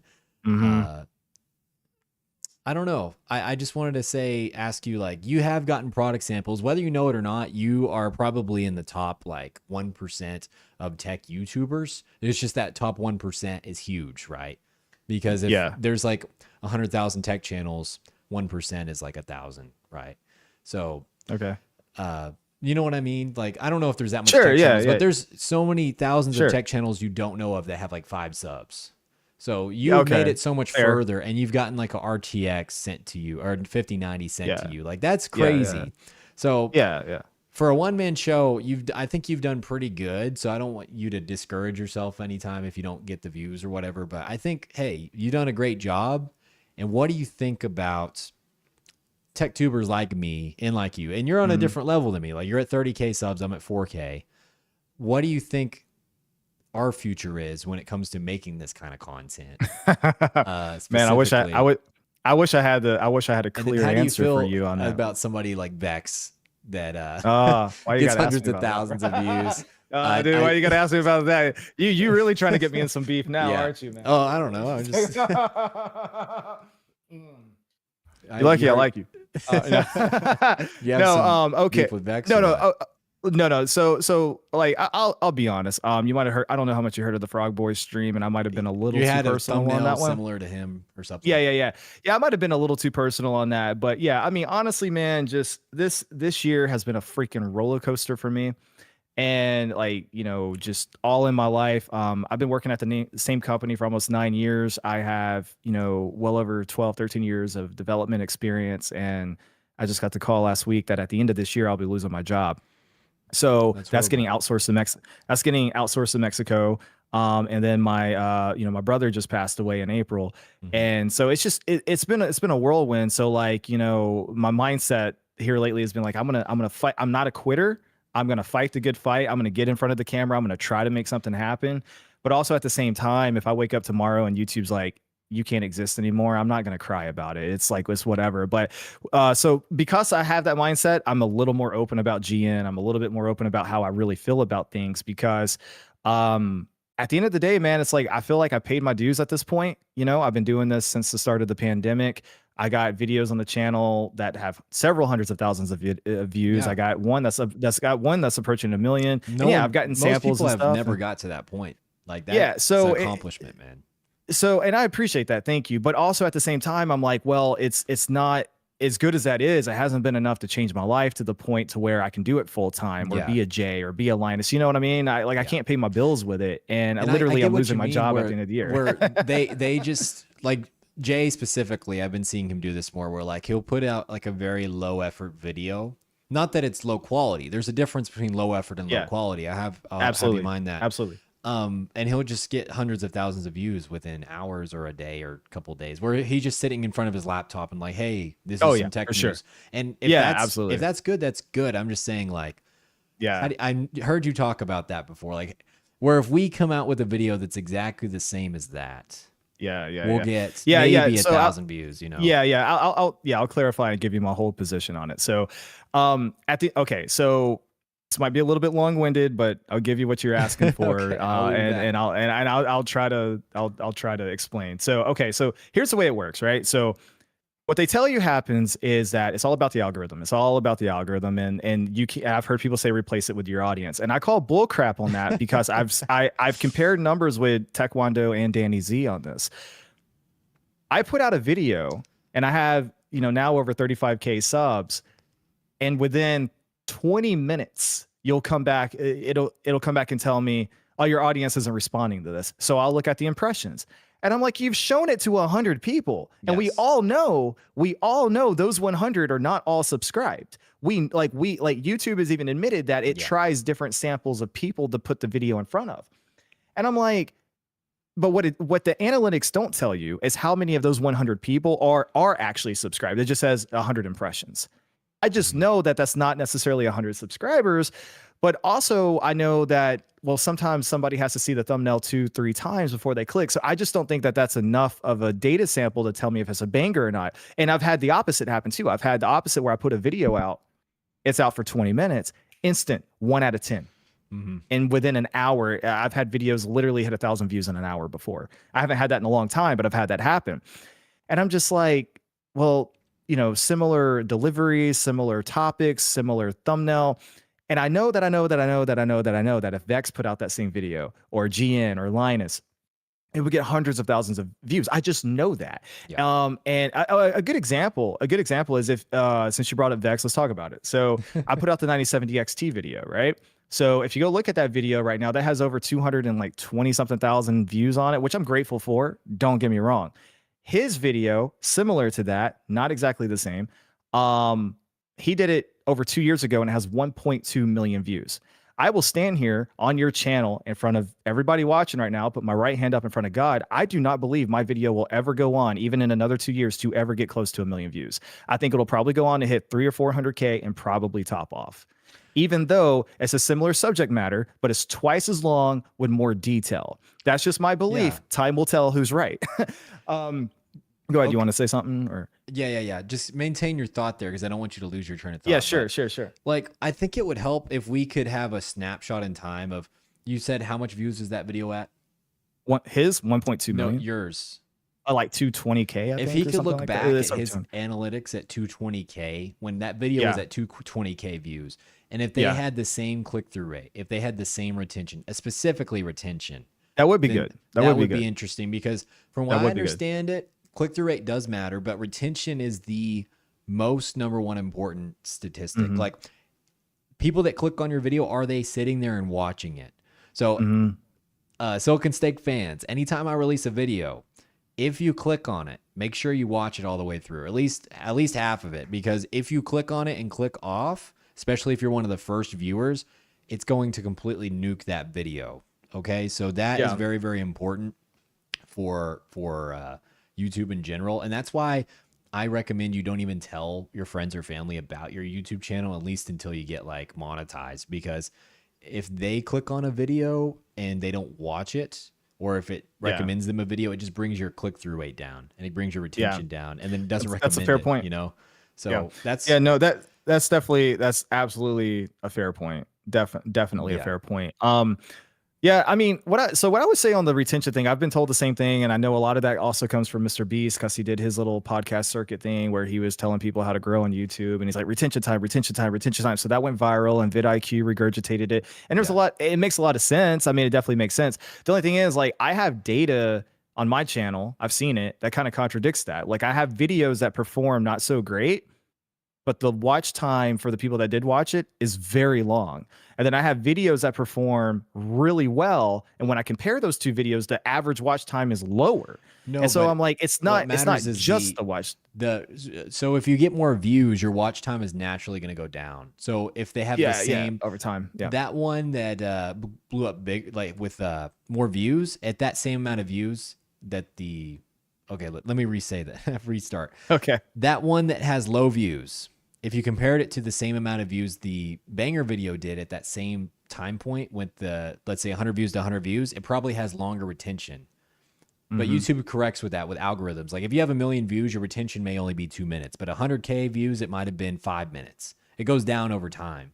Yeah. But there's a lot that goes into it, and I don't no, for sure. I mean, well, and that's what they want. They don't want you to understand it all. They don't want anybody to understand it all. Well, it constantly changes. I noticed it does change. It does changes. change. Yeah. It absolutely changes, because, dude, tell me how I have, 35K subs now, and I put out a video, and it'll take the majority. Like, if it's an average video, if it's a banger, it's a different story. But if it's like an average video, it'll take pretty much the entire day to hit 1,000 views, and then in the days and weeks to come, it'll go on to get 2,000, 3,000, so on and so forth. But you go back 2.5, 3 years, and Danny Z will tell you the exact same thing. You go back 2.5, 3 years, both of us would drop a video, and within an hour, it would have 1,000 views. It would have, within an hour, it had 1,000 views, and within 24 hours, it would have 10,000 views. And dude, I cannot tell you how many times that happened. That just became the norm. It became average, and I'm like, dude, this is awesome. Bet, let's do it. Well, and I got into that thing. And now today, it's like my editing's better, my quality's better, my audio's better. Even, your audience is like, his stuff sucks on your stream, but like on my actual channel, like, everything's better than what it was back then. But even the information is better. How I present it, it's more accurate, all the things.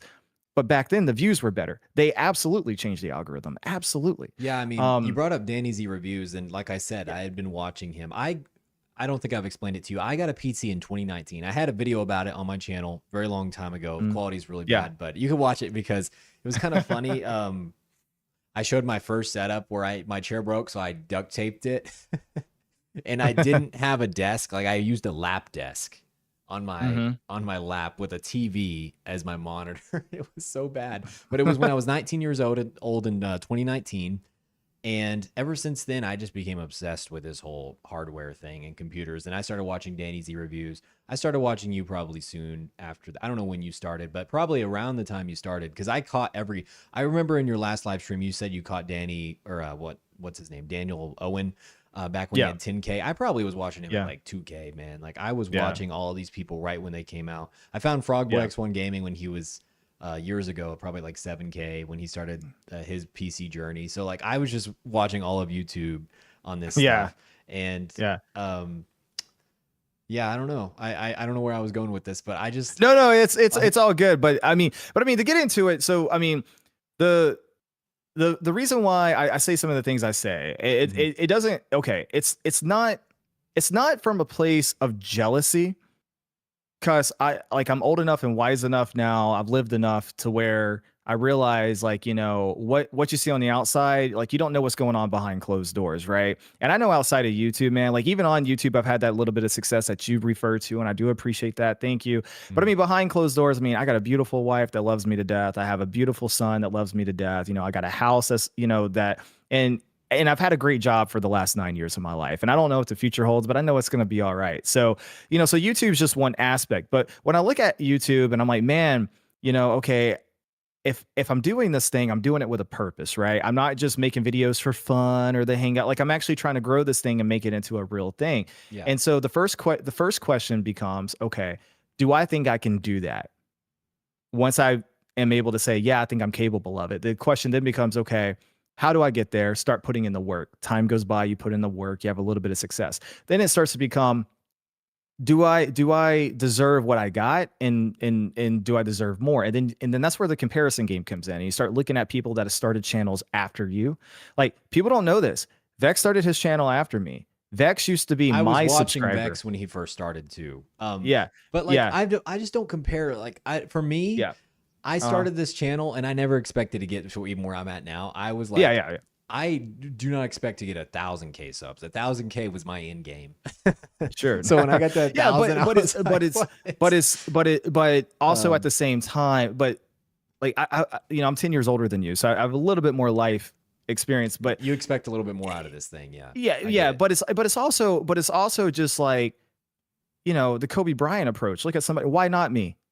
Like, you know, it's one thing, like if you start your channel doing the exact thing you just complained about Jay doing, then yeah, you shouldn't have expectations.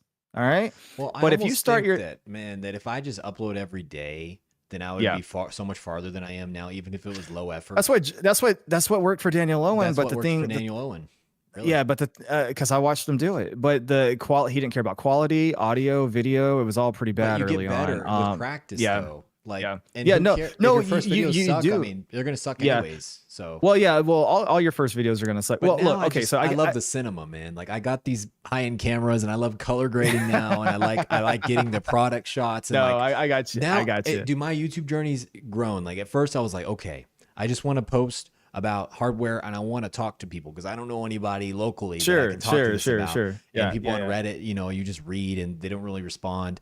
So I was like, okay, I'm going to start that. I really want to get to 1K because maybe I could make a little bit of money, but it's not a big deal. Then after I got to 1K, I was like, okay, now my goal is to get big enough to get product samples. Like I want free RTX 5090s. I want, you know, CPUs, motherboards. And then I realized that's just not going to happen because the market's so saturated now, and AI boom. And I just don't think the companies are going to send me stuff like Intel or Nvidia. I just don't think it's going to happen. So now I'm back to where I'm like, I post a video. If it doesn't do good, I don't care. As long as people comment and start discussions, that's what I care about. And that's what I originally started the channel. I just want to talk to people about tech. Sure. So that's why I upload. I mean, it's just it's just a completely different mindset. It's You know what I mean? Like if you have two NBA players, right? One is just happy that he made it. He's happy to be a bench warmer because he's going to make the minimum salary of like 500K or whatever. And then you have Kobe Bryant who wants, as many championships as possible. You can't expect the two of them to be on the same page or to understand each other. Like Kobe can't understand why, like you're here, you don't want to be better. And the guy on the bench is like, dude, I never thought I would make it here, right? It's just two different mindsets. That's what it is. Gotcha. And I'm not trying to compare myself to Kobe Bryant or anything, but I'm just trying to illustrate the point that it's like, because I kind of get the vibe that you think I'm out of pocket a little bit, but What do you mean I by mean, that? well, just like maybe like you like I don't know, like maybe like you don't I don't even know if I want to say like if you don't agree with me like feeling the way I feel about like the algorithm or Oh, YouTube and those no, guys. no, no, no, no. But I completely understand what you're saying. It's just that man, I don't know. I don't know if I deserve millions of subscribers. That's what I'm no, saying. and no. So here's the thing. Here's the thing. So you want to know what my goal is? Yeah. I only have two goals. One goal, I want to hit 100K because that's where you get the first plaque, and I just think it'd be cool That to would have be that. awesome. It would be. And the second goal is I would like to have a not a massive income, but a consistent recurring income, just something that I'm like, hey, I can bank on this every month coming in from YouTube because I do have a wife and kid. That's really it. I'm not asking for 500K. I don't care about getting the gold plaque. I'm not asking for 1 million. I'm not saying I deserve to be that big. I'm not asking for any of that at all. But it would be nice to hit 100K, especially when so many of my peers have done that and more. And in the case of Vex, he started a channel after me and was able to do it, and I'm like, man, like I've made like Yeah. I've made similar videos. I would even debate some of my videos are better. And yet they're not getting the reach that his is getting, and it's just like, why? Like, why is that? And I mean, Yeah. I've hired professional editors for a couple of videos. Some of the videos that I've paid the editors for actually performed worse than the freaking videos that I edited myself. I've Man. hired professional thumbnail designers. Sometimes that's helped. Like I like for my brother's video, I I hired a professional thumbnail guy for that. Not because I couldn't, like, I didn't have It the looked heart to make good. it. I I almost appreciate it, thought it but was AI generated. It looked so good. no, I hired a guy to do it, and he took a few days and got back to me. And I don't know. I mean, I don't. To my knowledge, he doesn't use AI. That's what he says he doesn't use, but I don't have a way of validating that. Yeah. But with that being You could said, I ask for mean, the like, project file so you could see the different layers and stuff. sure, yeah. But I mean, like, for that video, I just paid somebody to make it. But like I said, I mean, like, I've had videos where I'm like, okay, I'm gonna hire an editor for this. I'm gonna hire a thumbnail guy. I'm gonna go all in, and I've had those videos bomb. And I'm like, okay, so it's not a matter of like my skills sucking in terms of the thumbnail or in terms of the video, because obviously I outsourced those to people that are supposed to be professionals and better, and I paid a good bit of money for it, and that video did worse. So then that discourages me from doing that in the future, and I just do it myself, right? And I don't know, man. Like if I had the secret sauce, like if I understood why things are the way they are, then obviously I could just tweak it and make it better. But see, the thing is, like if I sit here and complain about, like, just hypothetically, if I sit here and complain about YouTuber XYZ, and you're like, well, I don't know, this, that, you can disagree or tell me where you think I'm wrong, but you can't tell me why they are where they are. Like, you can't say, okay, this is what this guy has, not necessarily over me, but just what he has in general that puts him in that 200K category, that puts him in. And here's the thing about Vex too, if you want to get specific. Screw the subs. Put those over in the river. I don't care about that. Look at the freaking views on the videos. He's punching above Jay's class. All right. I need you to understand that. Like, I need you to go look at some of his videos, compare them pull to his Jay. videos up right quick. Compare him to Jay. You can watch this on He's the live stream. Yeah, he's punching above Jay's class, man. And it's just like, that doesn't. How are you doing that? All right, let's take a look here, boys. I think this should be on the live stream.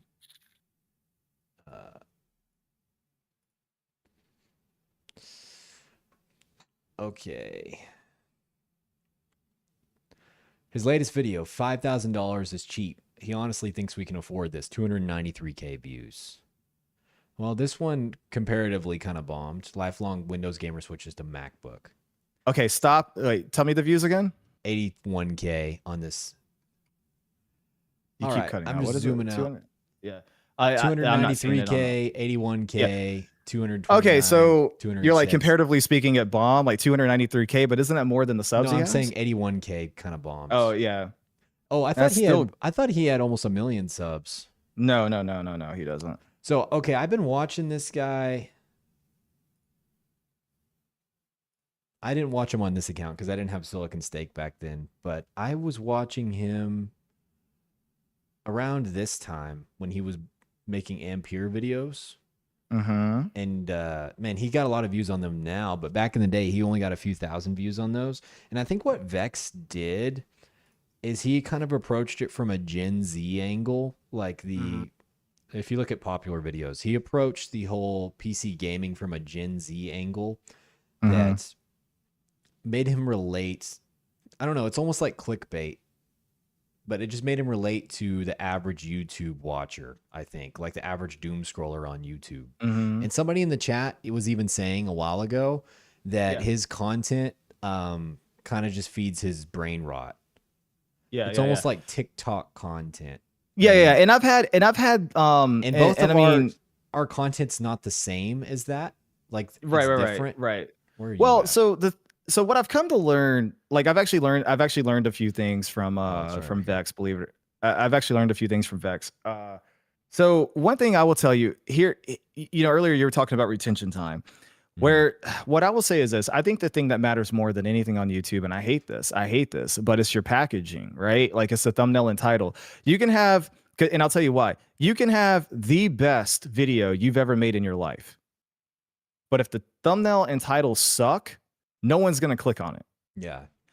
The opposite's true too, though. You can have the worst video somebody's ever seen, and if the thumbnail and title is really good, you're still gonna get clicks, and that's where CTR comes in. Like average view time only matters after you get the click, right? So you got to have a good CTR as well, and of course, the more views you get, that CTR goes down over time, like you've already talked about. You're absolutely right about that.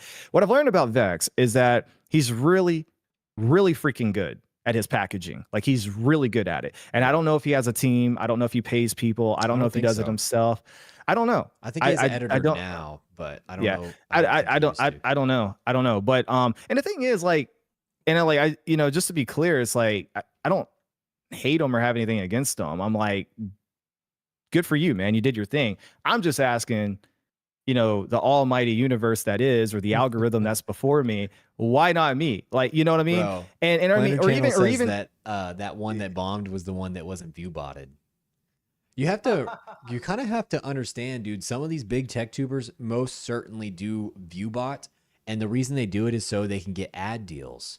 Because you said this several times, you don't like to do ad deals. You think it ruins content, and that's yeah, fine, and you know that's your opinion. But ads, like ad deals, will pay you 10 to yeah, it pays money. 20x more than AdSense Yeah, will. So if you sure. wanted to be a full-time YouTuber, Yeah, I would have to take it on, and I even admitted that. you could do that with Yeah. 10 times less views if you took ad deals. Yeah. You know what I mean? I mean, I guess the thing about it is maybe I'm just stupid and naive, but like I have a heart and character and I just don't want Yeah. to do slimy crap like that.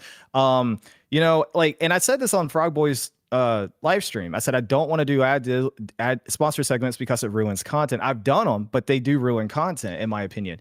But I Mhm. also said that if the day were to come where I was full time, I would have to embrace that a little more. There's just no way you can survive off ad revenue But alone. Like how I'm is not. it slimy though? Like if it's you can How's it choose which slimy to yeah, wait, ViewBot? no, not ViewBot. Like do an That's what I'm ad. saying. No, Because it's slime. No, you I'm can saying it's. choose Hang on, before which you go with that, ad you choose. it's Like I get all kinds of emails about all kinds of no. random I'm saying stuff. it's slimy. Okay. You're misunderstanding. I'm saying it's slimy to use ViewBotting Oh, it is. Yeah. to artificially pump up your numbers so that you can sell future ad spots. Yeah. That's what I'm saying is slimy. Mhm. I'm not saying taking ads. It's like I've taken ads. I've done ads. I haven't done a lot, but I've ran ads on the channel. So Oh, I'm not okay. saying I'm not saying sponsors are slimy. I'm just saying Gotcha. view botting to artificially inflate is slimy. Yeah. Gotcha. Yeah, and I'm not saying Vex does that. This is my thoughts on Vex. I used to be a fan of his channel. He kind of turned to where every thumbnail was kind of clickbait hate content, and every video Yeah. was kind of just trying to catch a trend, even outside of PC gaming, just more of general gaming. And I just lost. It was like the boy that cried wolf with him, where I just kind of was like, I'm tired of watching this, so I don't watch him anymore. I hit do not suggest channel when he popped up on my algorithm just because I don't like Yeah, I that did the content. same. But I I did literally did the listen. same. I listened to the podcast with the Moore's Law is Dead and Vex, and I absolutely enjoyed him just talking like a real dude for once. I like Hmm. his personality when he's real, Hmm. But Yeah. in his videos, when he's trying to be like, oh, like brain rot, I just can't. So Yeah. I No, like, I and I wish he'd mean, go and to I mean, more of that content, his OG content. yeah, and I mean, like, I just want to clarify because, this is really the most you and I have ever spoke. We've had, a pretty, cool back This and is the forth first on time we X. spoke, really, in Yeah. I mean, yeah, person. we've On spoken on the X and stuff, and that was cool. I just Mhm. don't want you to get the wrong idea about me. Like, I'm not out here actively like hating Vex or any other YouTuber. It's just a matter of I guess it's just like I hate how I The just hate how algorithm. YouTube works, and I hate Yeah. the niche, and I hate like it's really freaking frustrating, dude, to do the things that you were praising me for earlier and not really to be further along. Like, Yeah. Yeah, for cool, sure. cool. And I got a 5090 sit to me. Awesome. I don't even have 40K subs. I don't have a plaque. You know what I mean? Like I'm grateful for it. You know what I mean? But it's like I'm still like in the grand scheme of things, even if you put me in the 1%, which I don't, we can debate how accurate or inaccurate that is, but I do appreciate the sentiment.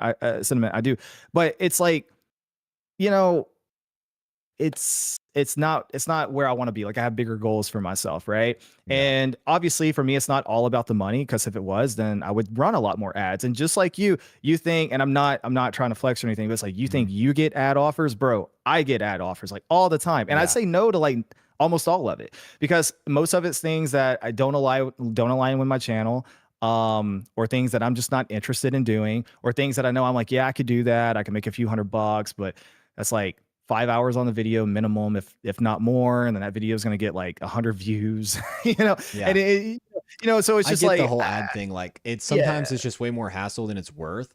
But the way I look at it is your viewers are fickle. They Hmm. won't click on a video if it doesn't totally and utterly appeal to them and is sometimes Yes. clickbait with Vex. So the Yeah. way of and my viewers might not like this, but I'm just going to say it because it's what I believe is you aren't selling out your audience by running an ad. You're just paying yourself. And Yeah. if Yeah. your audience isn't going to pay you, you have to find somebody that will. Like your audience isn't totally and utterly loyal to you. Only a few of them are. And for those people, Sure. like, you can talk to them on Discord and be real with them. And I'm Yeah. not Yeah. saying Yeah. ads aren't real. Like I only take ads where it's actually the product that I like and I use it. Yeah. Yeah. Yeah. Yeah. Yeah. But I just think Yeah. it's like it's a way of securing your bag and not relying totally, because relying totally on your audience isn't a good thing actually, because they are so Yeah. fickle.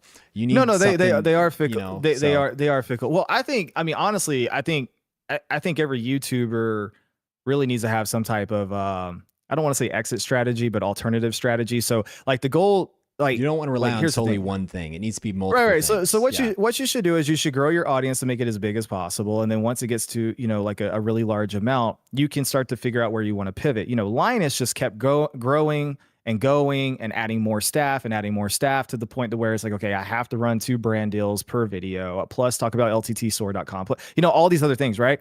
I don't Mhm. want to do that. I have no ambition to ever be a Linus. That's not what I want. I do not want to run a big media group. I'm not It's throwing work. shade at It's that. a lot of work. It's just like, I don't want to do that. Like, that's not what I want to do. But like at a certain point, it's like you grow your audience super big, and then you find a way to shift them into something where you have more direct access to them. Like I do have a Patreon, even though I don't have channel members, but for various reasons, I'm going to shut that down and just do channel members. But the thing that's really cool about Patreon is every person that's ever donated to me, I have their contact information. So if I wanted to sell a product or whatever, I could direct inbox them if I Yeah. really wanted to, Yeah. right? So that's something that's pretty cool about that. Or if you transition your entire audience over to Discord, technically speaking, if your channel got demonetized or whatever, you could talk to them in Discord and say, hey guys, I'm launching this new website, I'm launching this new product. Like there's access there, right? And so I think every YouTuber that's trying to grow their brand should be thinking about these things as like, how do I transition my audience to a different space if the worst were to happen. At the end of the day, though, like you want to be on YouTube. That's where you want to be. It's the #1 video platform in the world. You definitely don't, like obviously that's where you make your bread. But yeah, I just want to, clarify, man. Again, I have ran sponsors on the channel. Okay. And I'm sure in the future, I'm Well, yeah, sure you've gotten a you can. 5090 for free. Yeah. So, Yeah. dude, I wish. But no, I wish no, that no, could have but been me. but I mean awesome. like but I mean like even like even like paid, like this video is sponsored directly by blah blah blah. Yeah. Because the thing with the 5090 is like that's a review sample, But and there they is a didn't pay technical you. difference. Yeah. yeah, they didn't give me money. They just gave me the product. And then people are like, well, that's Whether kind of they like paying you. whether they pay Yeah, me or but not, I check the box and say, hey, this is sponsored, because even if they don't pay me, I still consider that as a value when they send me the product for free. yeah, So I still say, hey, it's I got you. sponsored, and I got you. Yeah, I treat and it I've the heard, same way. I've heard YouTubers go back and forth on that. But at the end of the day, the point that I was trying to make was just that I have taken like direct paid sponsors where I'm like, this video is sponsored by FlexiSpot. Now I've ran them multiple times on the channel, Yeah, me too. and I legitimately love their desk, and I use them. I got 4 of them at this point. So that's something that I'm like, I legit use their products, like their products, and recommend their products to friends and family. So I definitely don't mind running them as a sponsor, right? So But you know like that's one of those key that's totally sellers cool. reached out to me, and I'm just like, no, I'm not going to do That that. Yeah. that was the first one I did because I was early on, Yeah, I did one of younger. those too. Yeah, yeah. But now that when they I, reach out, I just say no. Like, I'm not doing that. yeah, And I do too. I I reject got more on. than I accept. But there's a few Yeah, things where I'm just like I don't accept any of them now. They're auto blocked. auto And blocked. yeah, I just like I've done Keys fan It's and I've just done what yeah, my thought about it, and I'm not saying this is right. Like, what you're doing is right to you, because yeah, it's your yeah, YouTube channel, but your yeah, audience won't always be there for you. right. And this is just this is your choice, saying like, I'm going to secure that money. I'm going to secure my Yeah, value and my time for yeah. this video. I'm not saying YouTubers should not run sponsors. I'm just saying like as the viewer, because like I'm a viewer even more so than I am a creator. Like I'm on YouTube all day, every day. I pay for premium. It's the #1 app that I use. If you look at Me too. my I play. watch time and stuff on my phone, YouTube's going to be the #1 app. It's constantly running. I use it for everything. Like I don't have Apple Music. I don't have Spotify. I do everything on YouTube, including music. Like I just do everything on YouTube. Mhm. So I'm like all in. So I watch and consume a massive ton of content. And the thing that's just really freaking annoying is like, you finally discover a new creator, you discover a And then new they niche, you play discover ad. something. You're like, oh man, this is awesome. And like like for once in a long time, like my dopamine levels are through the roof. And I'm like, dude, I'm like engaged. And then out of nowhere, there's a stupid freaking ad that I'm like, what the hell is this? And it has Yeah. nothing to do with the video, right? Yeah, I try But to get also, stuff that's at least PC related on the yeah, channel. like, but I literally get tons of AI stuff. And then I get stuff. I get ergonomic chairs all Mhm. the time.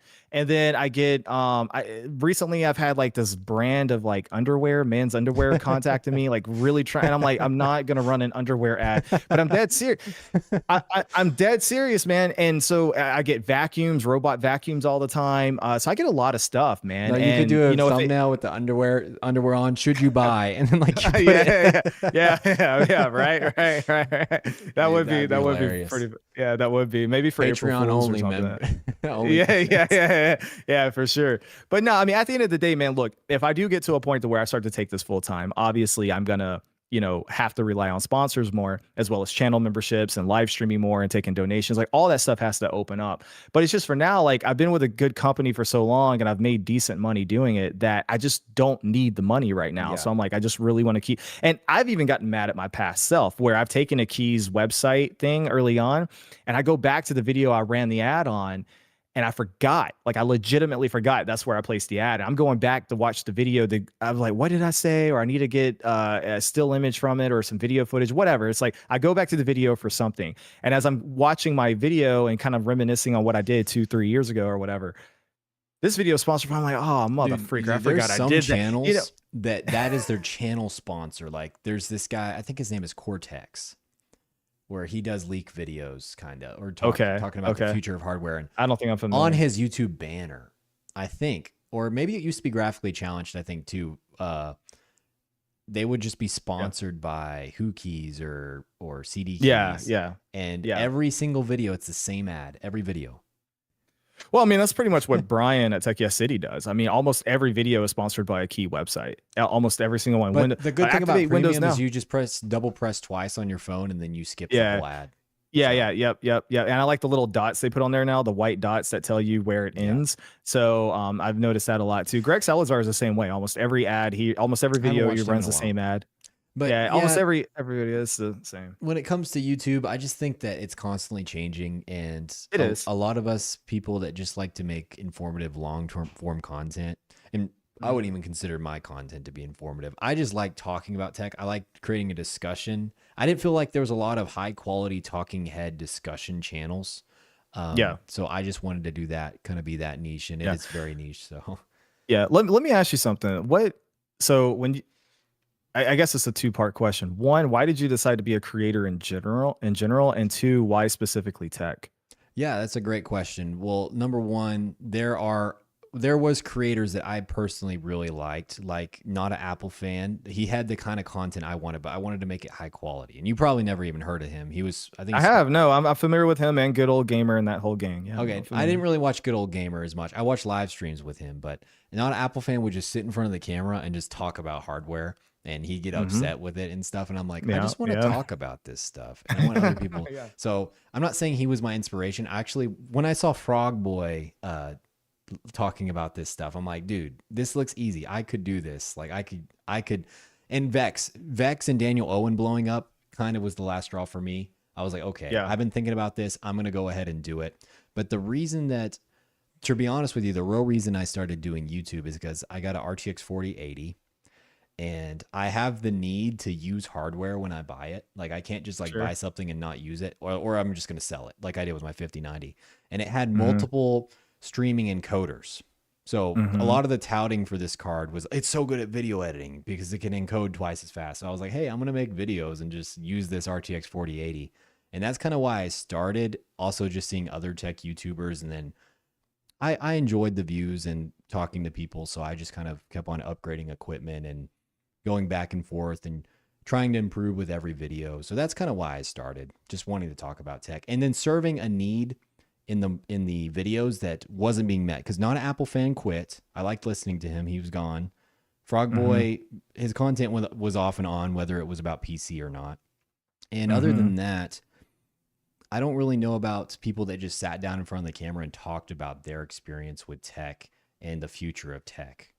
It Yeah. was always a certain leak, or I don't know. Yeah. That's just kind of the content I wanted to do. So not a lot of Sure. people make Sure. that exactly kind of content. Hmm. I so not, I mean, not that you asked, but okay if I share my side of it. Mm-hmm. So so what you're describing, like I just want to talk about the tech, talk about my experience.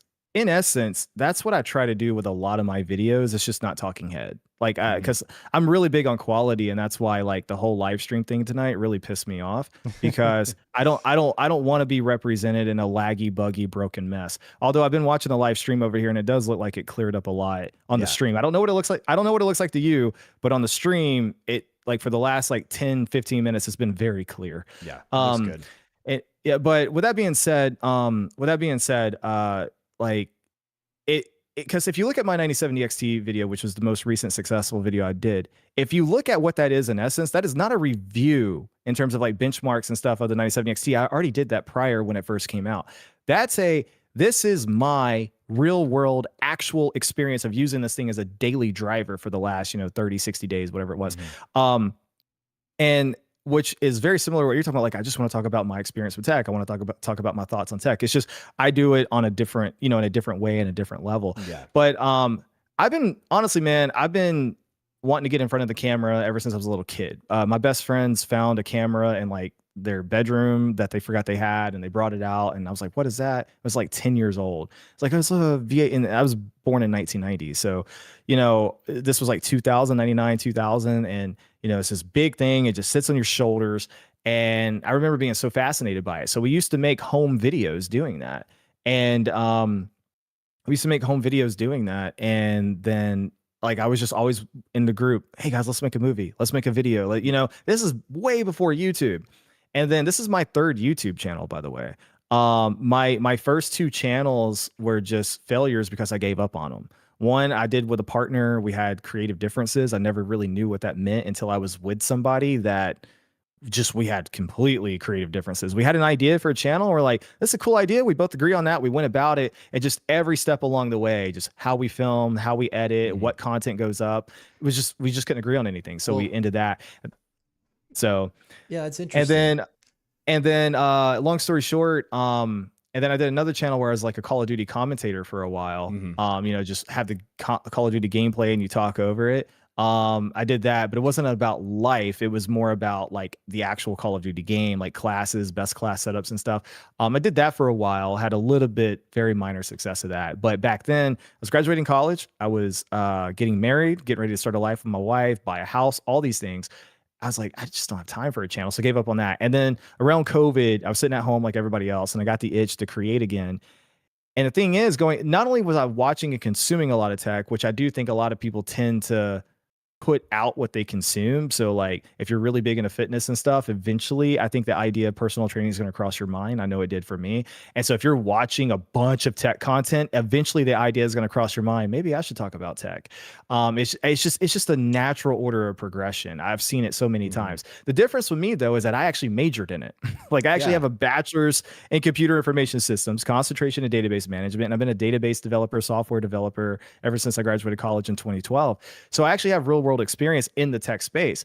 But, I found out the hard way that crap doesn't matter on YouTube. You can literally be a Joe Blow off the streets that pulls up videocards.com and regurgitates the article and get thousands of views. Not taking a shot at anybody when I say that. I'm just saying that's literally what it is.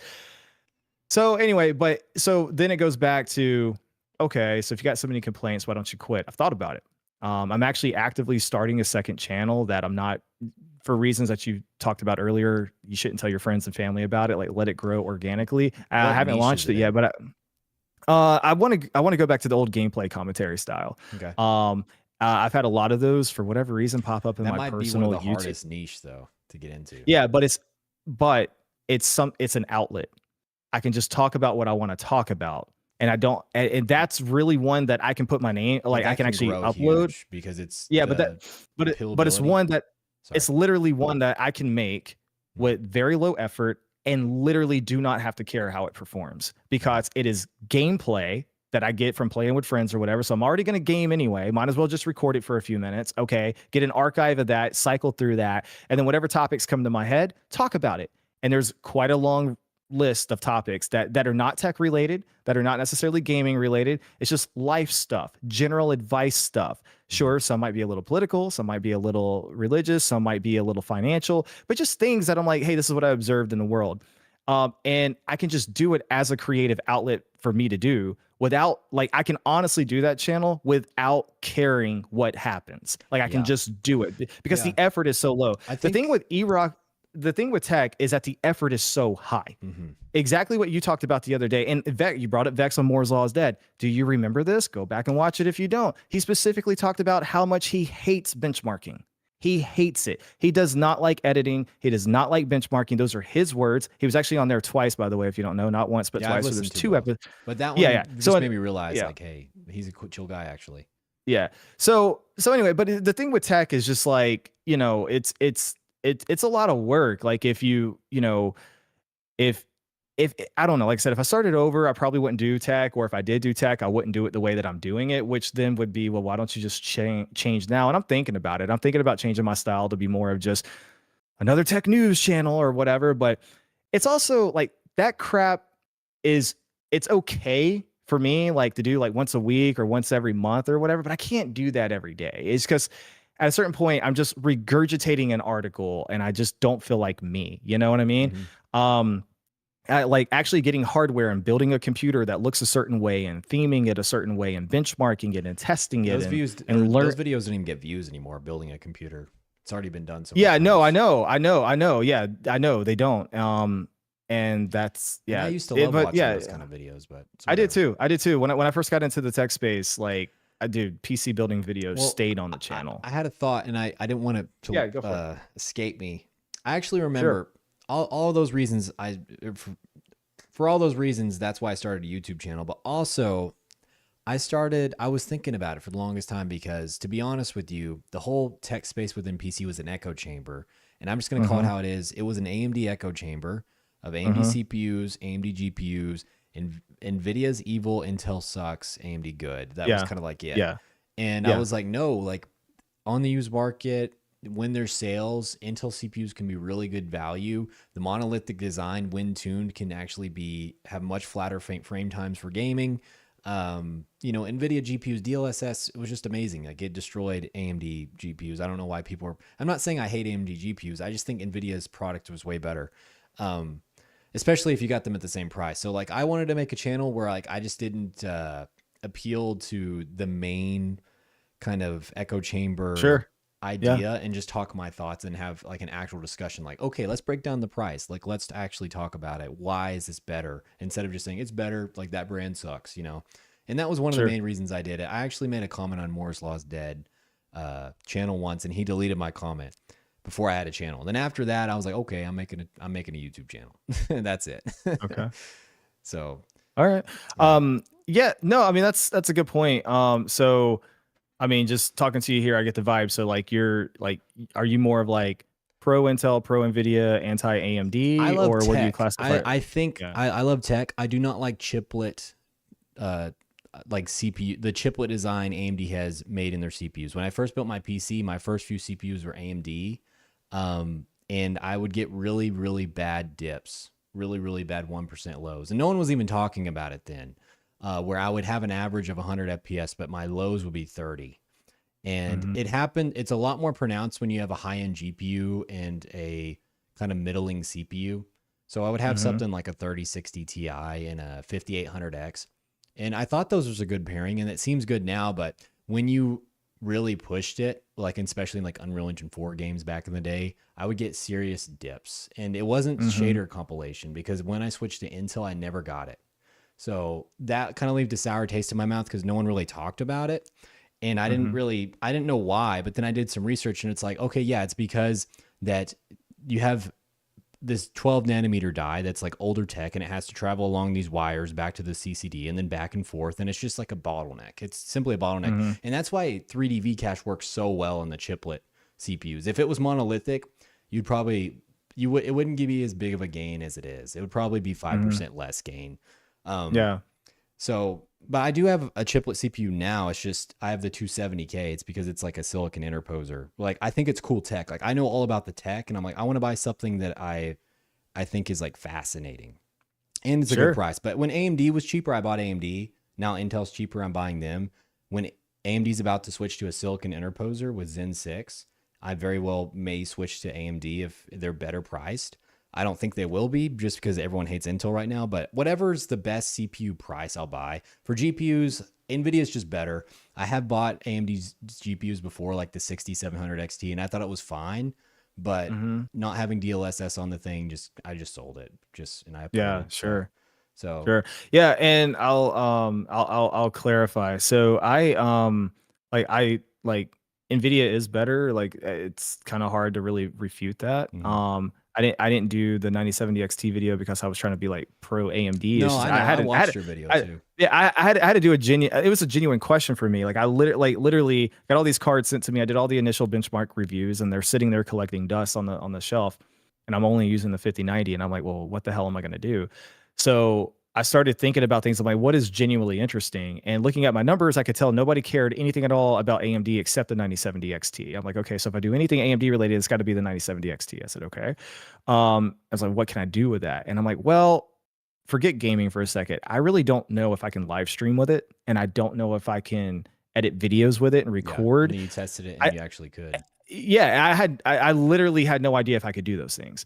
Mhm. And I was searching YouTube, and at the time when I started the idea of the project, um, I couldn't find much on it. Everything was like with the 7000 series cards, and I had only had like one AMD GPU prior to that I actually used in my main and 5700 XT, and it was an awful creator experience. It's a terrible Yeah. I've creator used that GPU. card. A lot of issues. Yeah. Yeah, tons of issues. So that put a bad taste in my mouth and went to Nvidia, and I never went back. And even now that the 9070 XT test is over, it's back in the box, and I'm back on And my 5090. So, and I mean, the market obviously has voted for Nvidia clearly. So But on Tech in terms 2, of especially a few years ago, it was all Radeon. Like you would think Nvidia products were garbage. Like think yeah, back, yeah, RTX no, I do 3000 remember because time. I got the comments, man. Yeah. I got the comments where it's like pro AMD, like Nvidia's evil. But I remember going to Micro Center and talking to the employees. I remember looking at, sales online, and it's like, okay, if you look at the YouTube comments, AMDs are knight in shining armor and everybody's buying them. Yeah. But if you look at the sales numbers, like they're losing market share or struggling to keep up, on the GPU side anyway. And so, um, So I've also learned not to put a lot of stock in YouTube comments because it's not always indicative of what's actually happening, unfortunately. I used to think, oh, this is a good way to kind of gauge what people want to see, but it's not really. And on the CPU side of things, man, honestly, I just like when I started my channel, obviously like funds were limited. So like I obviously ended up going with Ryzen because it was cheaper at the Mhm. time. And then from there, I'm like, well, I don't have to buy a new motherboard, so just upgrade, drop in AM4, AM4, AM4, all the way up to 5800X 3D. And then at the time, for me, um, I was like, well, I'm already familiar with AMD. Let's just keep it going. So I went to AM5, and then that's when I did the before you buy AM5, and that's really what changed my channel. When I did the before you buy AM5, I was the only person that really had a story like that I documented. Jay had a couple of I thoughts watched and that. Yeah. but that's what changed my channel. That's what changed my channel. That's where Taekwondo found me and we got linked up. That's where Asus found me and we got linked up. Like that set the trajectory of the channel. And then at that point you go into YouTuber mode and it's just like, okay, it doesn't matter what I want all the time.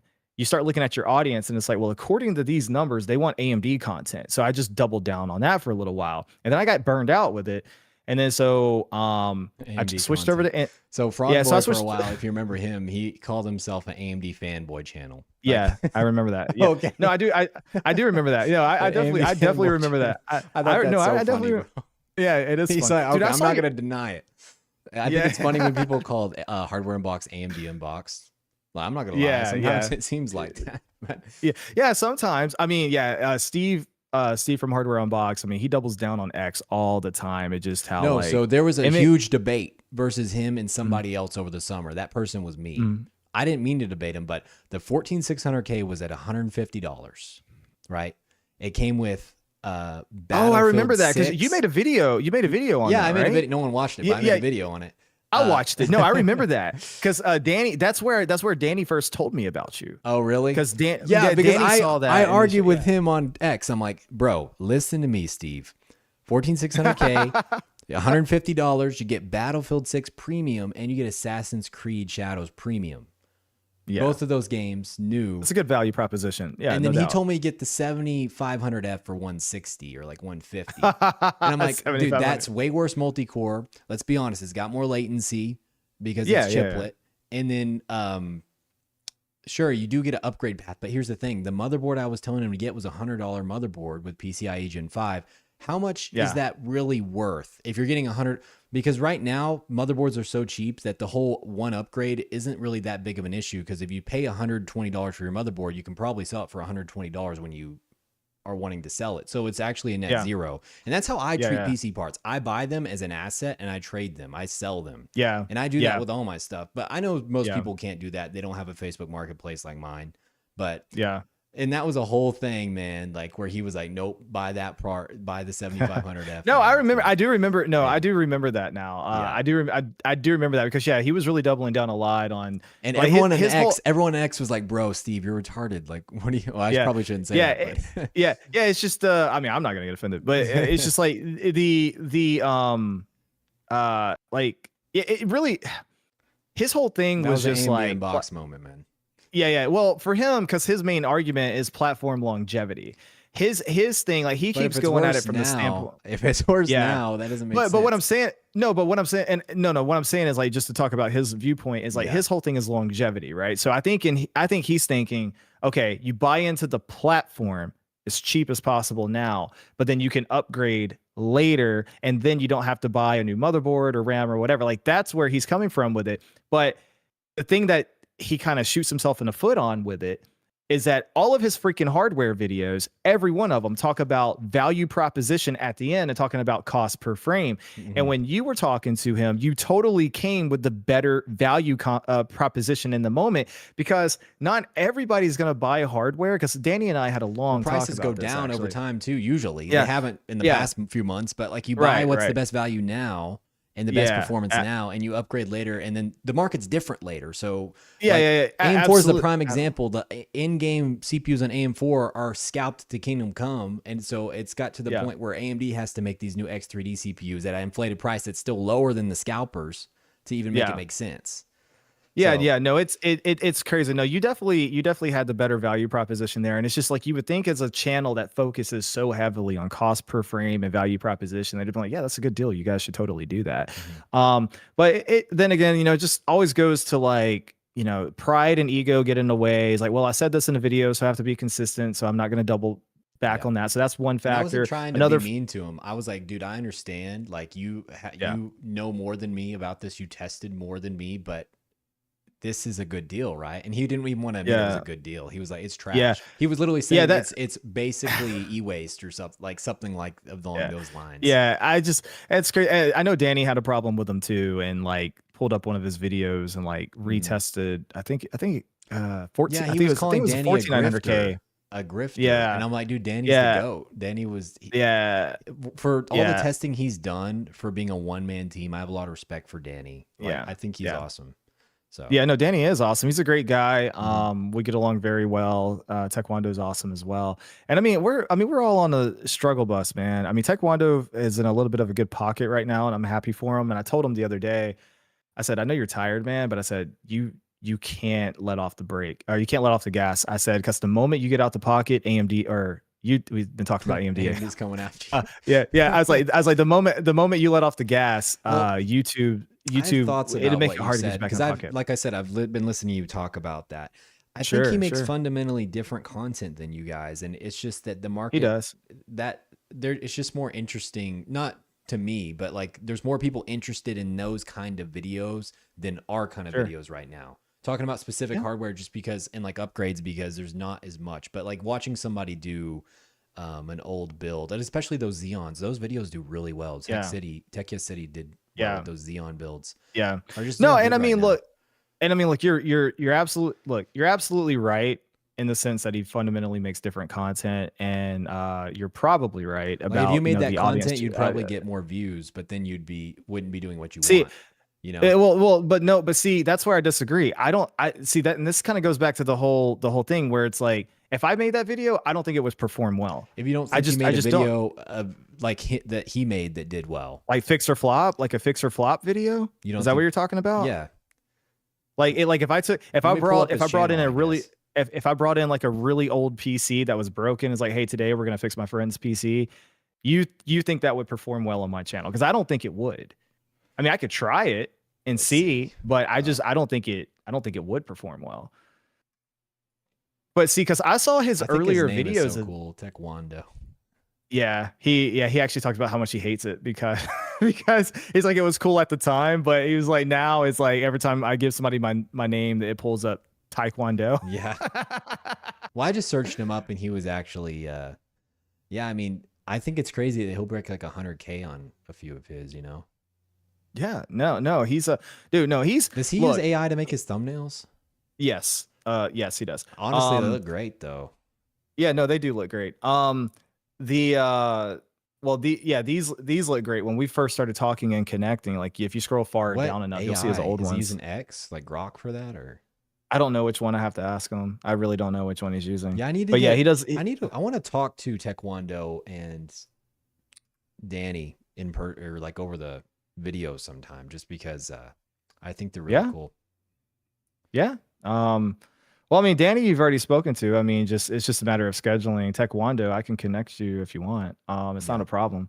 But no, I mean, so like Danny, Taekwondo, like these are guys, man, that like I genuinely love and I've gotten to know on a personal level, and I wish nothing but the utmost respect for them. Like Mhm. every time they upload a video, YouTube doesn't even matter. They hop in the chat, hey guys, I dropped a video. I stop what I'm doing. I go log in on two different accounts. I hype the video on mobile. I drop them likes. I drop them Dang. comments, and I make sure and I watch the entire video Hey, there you just to go. make sure they have my support because they're my boys. See, I got nothing but good. I got nothing but good things to say about my them. strategy, if I release a video, I don't tell a soul because, Yeah, like I said, if somebody clicks on it, if I post it on X and someone clicks on that link and they watch it for yeah, 2 seconds, it kills it. So I yeah, want it to be as organic as possible. I want it to be yeah, in your recommended.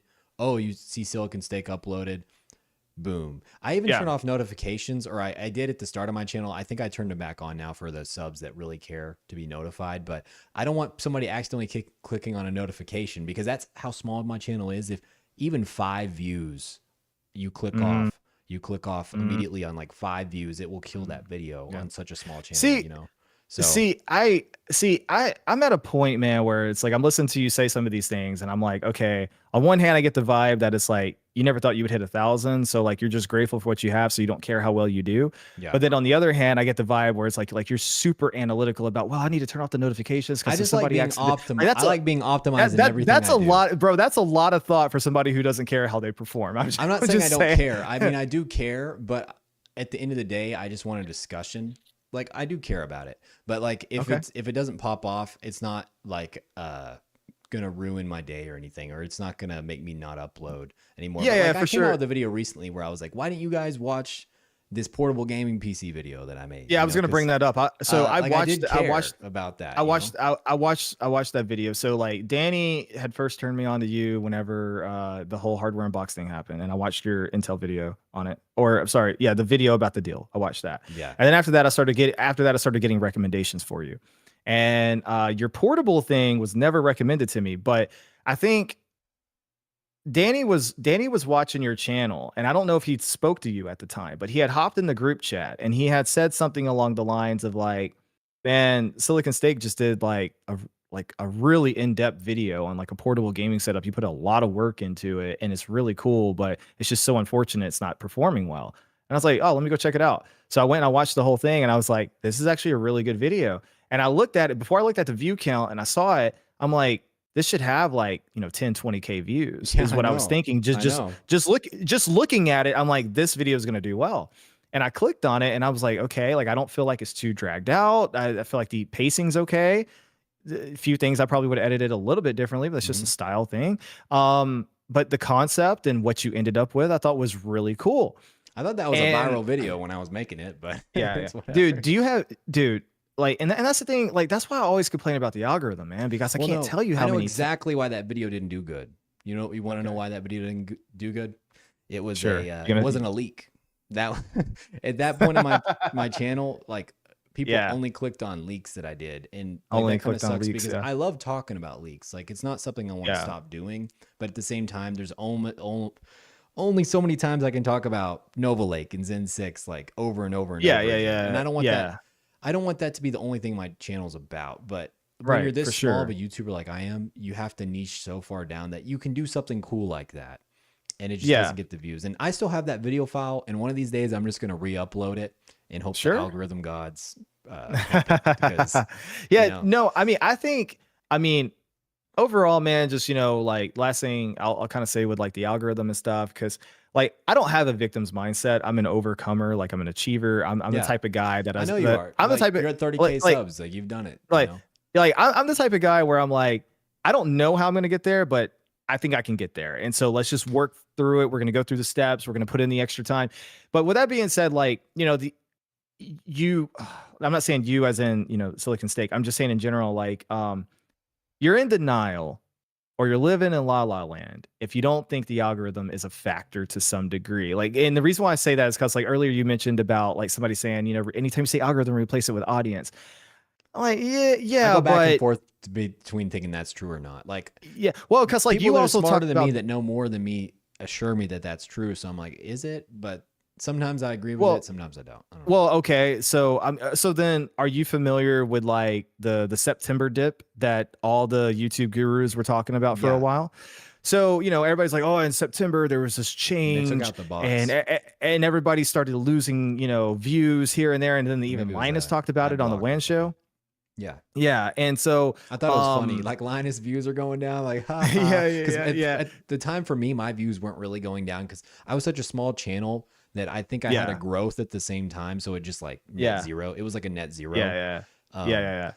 but I thought it was Yeah, I funny. get no, no, I get what you're saying. I definitely get what you're saying. Yeah, because Linus was complaining that the video didn't even hit 1 million views, but it got like 500K, and I'm Yeah, just I like, know. bro, It's like, dang, bro, I was perspective. like, bro, No, but I that's know, what I was like, telling you I'd because freaking you kill have for that. 30K subs, you got sent a 5090. Like, if I Yeah, was where you were at, I would be like, dang. And even where I'm at now, yeah, 4K. I just hit 4K this week.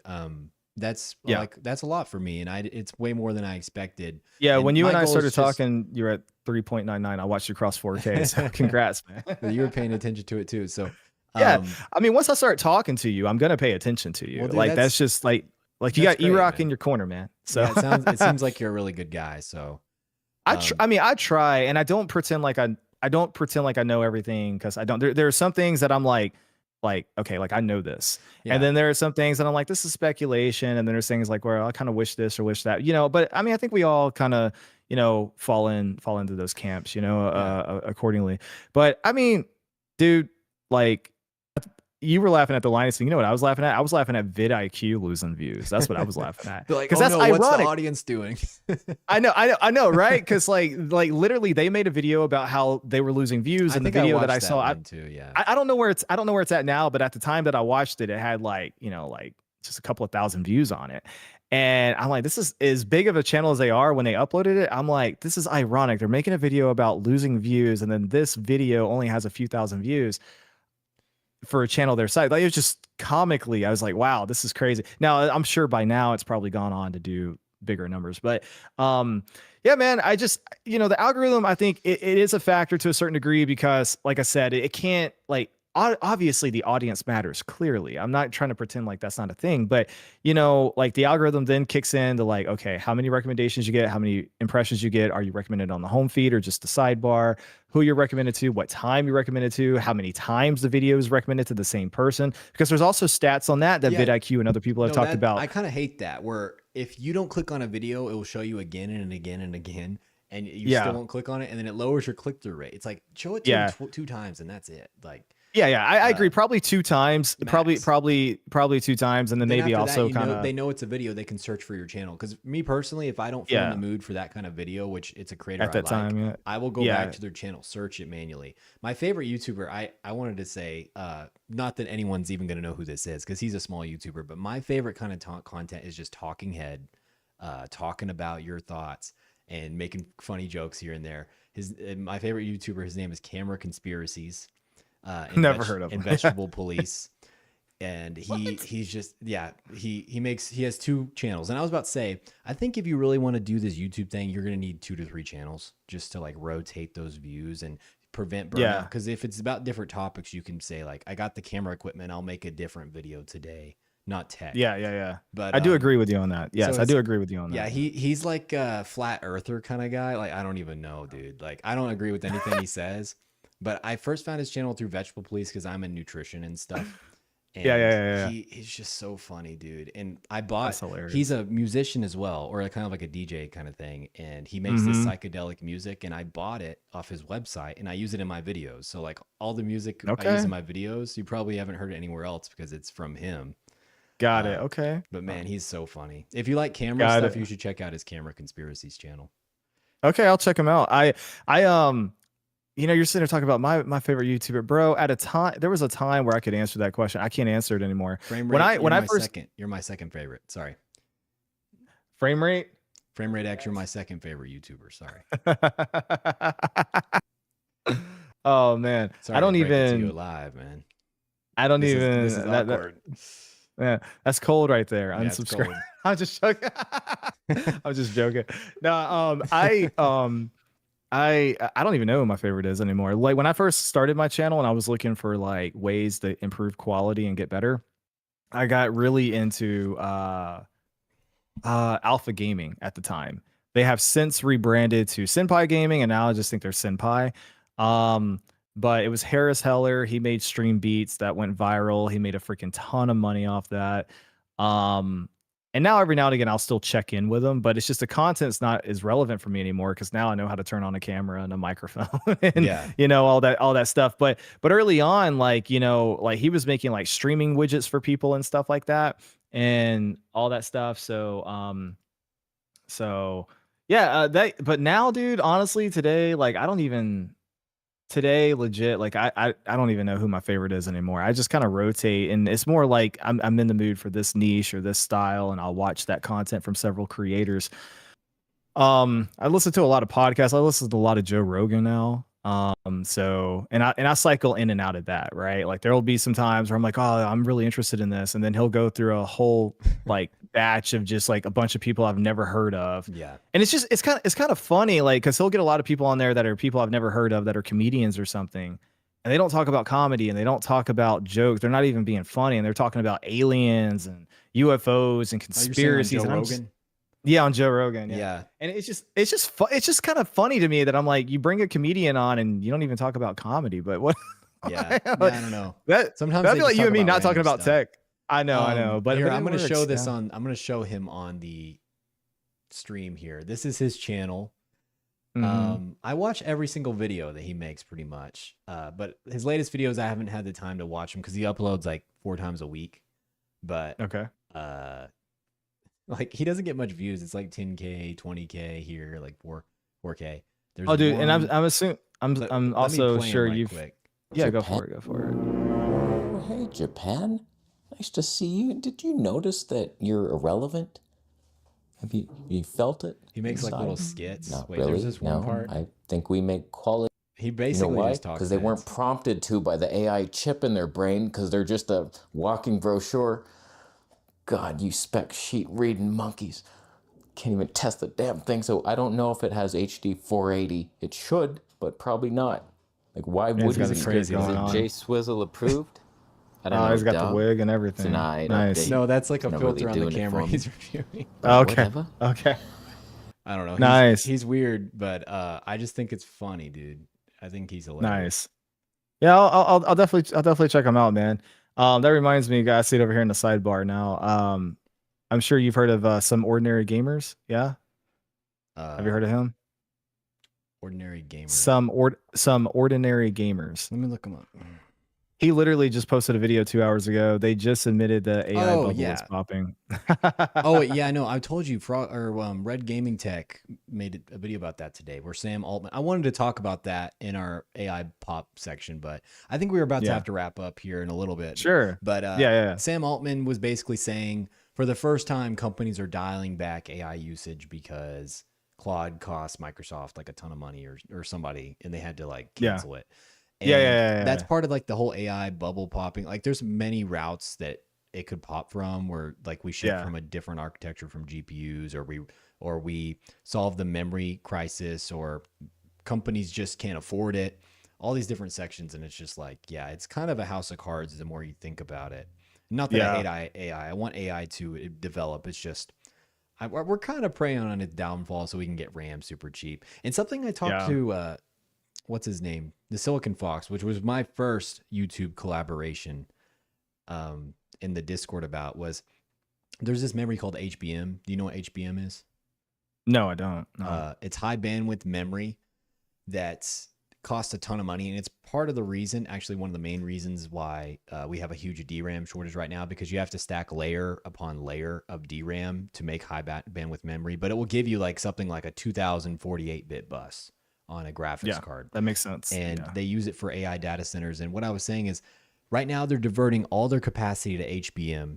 And what happens if we get a crash in the AI market and then they have all this HBM and they can't really use it with these chips?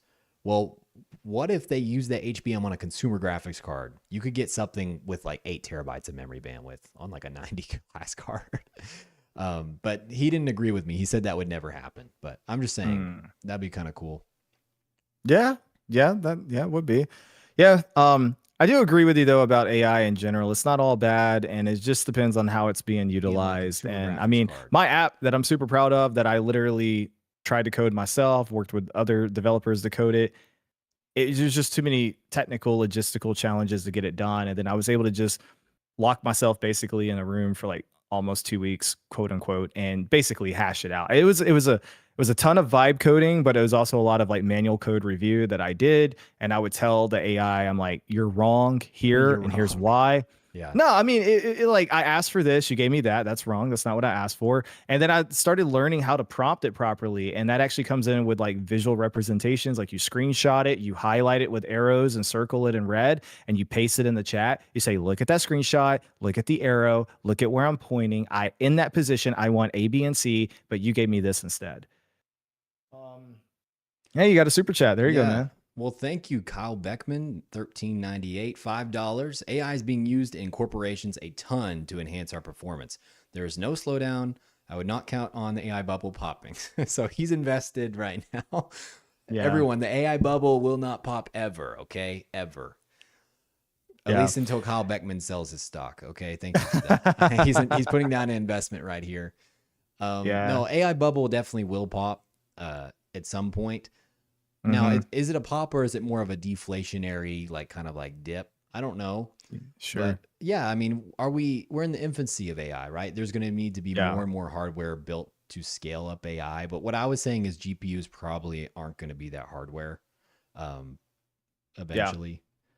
So there's going to be a shift, and I don't know how it's going to happen. I'm no expert and no genius when it comes to this stuff, but I just I'm like not. hardware. I'm not either. I'm not either, man. I just review hardware and talk about PC gaming, and try to be excited for it. Try to be. I guess that's the other thing about tech YouTube that drives me crazy is, and the Frog Boy even says this sometimes, is that it really freaking sucks when you finally find something that you're genuinely excited about, but you're not allowed to be excited because the rest of the community is not excited, or they're not Yeah. excited because a certain YouTuber's not excited. It really kind of sucks. And I mean, I do agree that right now there's not really a lot to be excited for. Like, I'm not in La La Land thinking things are great or anything, because they're not. Things basically suck. I mean, Are you a handheld every guy? Do you like handhelds or no? ah, nah, not really. I do have a Steam Deck, but I don't play it like I should. And Okay. I do own a Switch and a Switch 2, and I don't even use the Switch now that I got the Switch 2. And the Switch 2, I occasionally use it handheld, very rarely. Most of the time, I dock it, sit on the couch, and play with my son. Hmm. Yeah, I need to get the Silken Fox on here. He's a handheld guy, but just because like they went up in price, like crazy, dude. Steam Deck at what? Steam Deck's at Oh, I like saw that. Yeah, $900, and then the 950. I new think MSI it's not. claws Yeah. at 1600, basically Yeah, on they those went up. They three. went up. They went up like crazy, and Uh, that basically just confirmed to me that the Steam machine is going to be cooked, dude. oh, Like, I actually, no, I mean, saw it on Twitter right before we went live. It will be oh, yeah, launching. When was it? Was it in July? It's going to be launching or later this year. Like Valve really. confirmed it. Yeah. I really did not. I did not see Let that. me look that up real Okay. quick.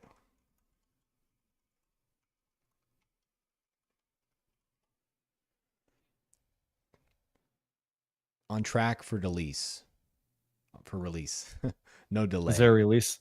Uh, Is there a release date on it? Valve confirmed it will be launching this summer 4 hours ago. Did we get a price on it? No price. Oh. It will be launching this summer though. Okay. And that's what I mean by when I say it's cooked, is because I mean, if the Steam Deck's going to be 950 and it's that old at this point, I mean, bro, the Steam machine, I mean, 950 it's would be gonna a godsend for a lot of these people that don't know how to build PCs. Actually, Oh, for sure, me but it's just I personally, don't think it's going to that's be horrible that. value for that hardware. Yeah, I agree. Especially because it's unupgradable. But a I lot of people agree. would buy that. I think if it's under 1,000, it's going to sell pretty well. If it's 1,200 or more, it's not a good deal. And if it's 1,500, it's a scam, kind of. Yeah. I don't know. I mean, it's like I've been saying it the whole time. It's like Steam Machine is just going to come down to pricing 100%. Because I mean, we already know the hardware beforehand. You know what it's capable You versus can't what it's not capable of. underestimate people's ability to overpay for the sticker on the box, the brand. True that. They will. True. They did it. True They just that. did it with the Steam Deck for $900. It sold out like instantly. Yeah, So, that you know what you know what, you make a really good point. You make a really because good of that point. sticker on the box, I think they're willing to pay up to like 1,200. I think that's a horrible deal. I think under 1,000 it will sell very well. But 1,200 it would be pretty bad. 1,500, yeah, it's really really bad. Yeah. Hopefully it's not. Yeah, I don't know, man. I mean, more than likely I'm going to pick one up because I want to talk about it on the channel. There you go. See the brand. Well, I mean, No, but it's that's a good thing PC for related. YouTube, right? It's a PC related thing. I mean, it's like as a tech YouTuber, why would I not talk about it? You know, I made you a know? video about a PS5 Pro killer. That was my latest build, which I had some DDR4 laying around, and I'm like, okay, I can actually make a build in this market. And RTX 3070, which is like the same as the PS5 Pro GPU. Although a lot of people were arguing about it, it's like I looked it up. No, it is. That's what Digital Foundry said.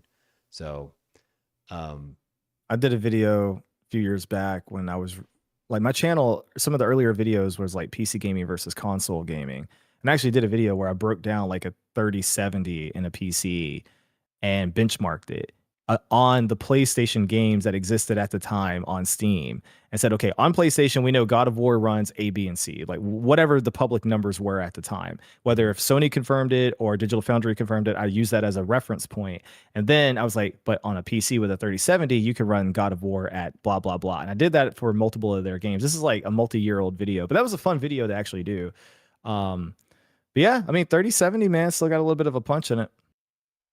Yeah, I mean, for it's sure. old, but It's a 2080 yeah, Ti but basically, but with 8 yeah, gigs of yeah. VRAM. The 8 gigs of VRAM is the number one Achilles heel of that card. It's Oh, for sure. insane. We'll see Achilles heel of mini cards. I mean, I Yeah. mean, just 8 By gig, design, 8 by gig. design, Yeah, by design. No, you absolutely. know. Yeah, I like. I'm at a point, man, where it's hella hard for me to like if I'm going out to buy hardware or I need to recommend like I avoid 8 gig cards like the plague. But the problem is Yeah. the moment you get anything more than that, the price is It just like it's not skyrockets. proportional. Like it It's not. skyrockets, dude. It's And so for and flips, I said this on the channel where like pretty much most of my builds were 8 GB cards, and that's just because people won't pay the extra amount of money on the used right. market for a card that has more VRAM. And I have done a few with 16 gigs before, like the 6800 non XT. I've sold that in Yeah, yeah, builds yeah. before, but 50, 60, 40, 60 Ti, 16 gig I've done before. But for the most part, the 8 gig is the sweet spot. A lot of the people are playing competitive games, which 8 gigs is Yeah. totally fine for. Yeah, yeah, So indie games, absolutely. dude, you ask these people that are buying PCs right now, like the noobs, like people that are Mhm. teenagers, they buy it, they play Fortnite, they play Counter-Strike, Valorant, Apex Legends, or they play the new hottest indie game like Gamble Yeah, with Your yeah, Friends or Golf Battle or whatever. They aren't yeah, playing, they aren't spending $70 every other week on the newest game. They really aren't. They yeah. don't have the money. So Yeah, no, I definitely agree with you, man. Absolutely. And that's the reason why a lot of those games continue to be number one on the charts for most games played or most games watched on Twitch. Like those categories have pretty much been the same for years. mhm. Yeah. There's just popular games. Man, I mean, Tim yeah, Sweeney or whatever his name is, he's yeah, so butthurt about Valve doing. He's like, they're a monopoly. It's like, dude, just make your servers better instead of pushing ads in your face. How about you make a good UI for yeah. Epic? Like, No, for sure. Yeah, dude. Epic Game Store sucks. mhm. Yeah, like I even built my app to let you use the Epic Game Store, but I knew building it, I'm like, ain't nobody gonna use this. Nobody's gonna use this. But Well, maybe with the here's free thing, games they got. Hey, yeah, but yeah, maybe. But I'm like, I've been in software development long enough to know, and I've done YouTube long enough to know that the one thing you don't offer is the one thing that somebody inevitably asks for. And it's just like, all right, even Game Pass works on it. So somebody said, could you imagine an SoC like Lunar Lake with HBM? Man, so does HBM use less power than VRAM? I don't know. If that's the case, that would be crazy. But I'm pretty sure HBM uses a lot of power, so I don't know about that. But that would be kind of insane because then you would get, instead of a 128-bit bus, you would get like a 2048-bit bus at like 10 gigs a second. I'm pretty sure what HBM is at now. Yeah, that'd be like 2 terabytes a second on a handheld or something. That's an interesting thought for sure. Yeah, no, definitely. Yeah, I know we probably need to wrap up, man. Yeah, What do you want to for close sure. out on? Really, you could just plug like your channel, and I just wanted to thank you for having this talk and meeting you for the first time. Really cool. Yeah. No worries. No And, worries. Yeah, no, I hope it wasn't a disappointment. No, it wasn't at all. And you know, I said something on the Frogboy X1 Gaming's live stream. If you want to play Halo anytime, just like hit me Oh up. yeah. I'm really, Yeah, no I worries. love arena shooters, dude. I'm pretty good at Yeah. them too. Yeah, no, Did you I'm ever a play big, Destiny? yeah. You did Yeah. Destiny I got, too? yep, I did. I played Destiny 1 on Xbox. I think over like 2,000 hours in it. And then Destiny 2, Yeah. I started playing on Xbox, and then I switched to PC because they allowed you to carry your character over. Mhm. And I don't know what I have on Xbox, but on PC, I think I logged another like 400 or 500 hours. But I did haven't the played it in a math, few. dude. I haven't played it in a few Across years. Xbox and PC, between Destiny 1 and 2, I did around 4,300 hours. That's crazy, dude. Yeah, Yeah, so, it's but in D2, it's easy. in D2, Yeah. there was this gun called the Redrix Claymore. Do you know what I'm Uh-huh. talking about? No, I don't, because I stopped playing, I think, after the first or second expansion. Oh, No, okay. the last time I played I stopped playing D2, man, like 2020, 2021. I think 2021 might have been the last time I played it. I haven't played it in years, Yeah, bro. well, no, that gun came out before then. It came out in like the first year of Okay. Destiny 2, and you had only Okay. 8,000 people in the world got that gun. And Wow. you got it from reaching a certain rank in competitive, and I was one of those people. And Nice. back then, millions of dude. people played that game because that was when Yeah, the yeah, first yeah. year of the game coming out. So I Dude, was really that's good at sick. PvP. I'm probably not as good now. Definitely Yeah. not as good now. And that was on controller. I'm on mouse and keyboard now. But Oh, okay, gotcha. I I'm better love at PvP in that game. I'm better like I'm better at like the classic Halos, like Halo 3, Halo 4, Halo 2 than I am Infinite, but I I'm like them okay at all. Infinite. I like them all, but I'm okay at Infinite, and I can hold my own. I probably won't be like, yo man, let's go into like, you know, a ranked or whatever, because if you have a high rank, I don't want to No, I drag you just down play because I quick haven't play. I don't even play ranked. yeah. Yeah, I play so I I got to Infinite Onyx in pissed me Halo off. 5 and I did free too. for all. Yeah, I got an Onyx as well, but I was going for an Onyx and Infinite. Mm. And I got a picture of it somewhere. It was like whatever the one is before it, like the lower percentage, because you would get the rank like platinum, diamond, whatever, and then it would like, you know, platinum 4, 3, 2, 1, and would count down. And then I think it was like after one, you would switch over, if I remember correctly. It's been a few years. This is when Infinite first launched. And I was going for Onyx. We were grinding hard, me and my buddy.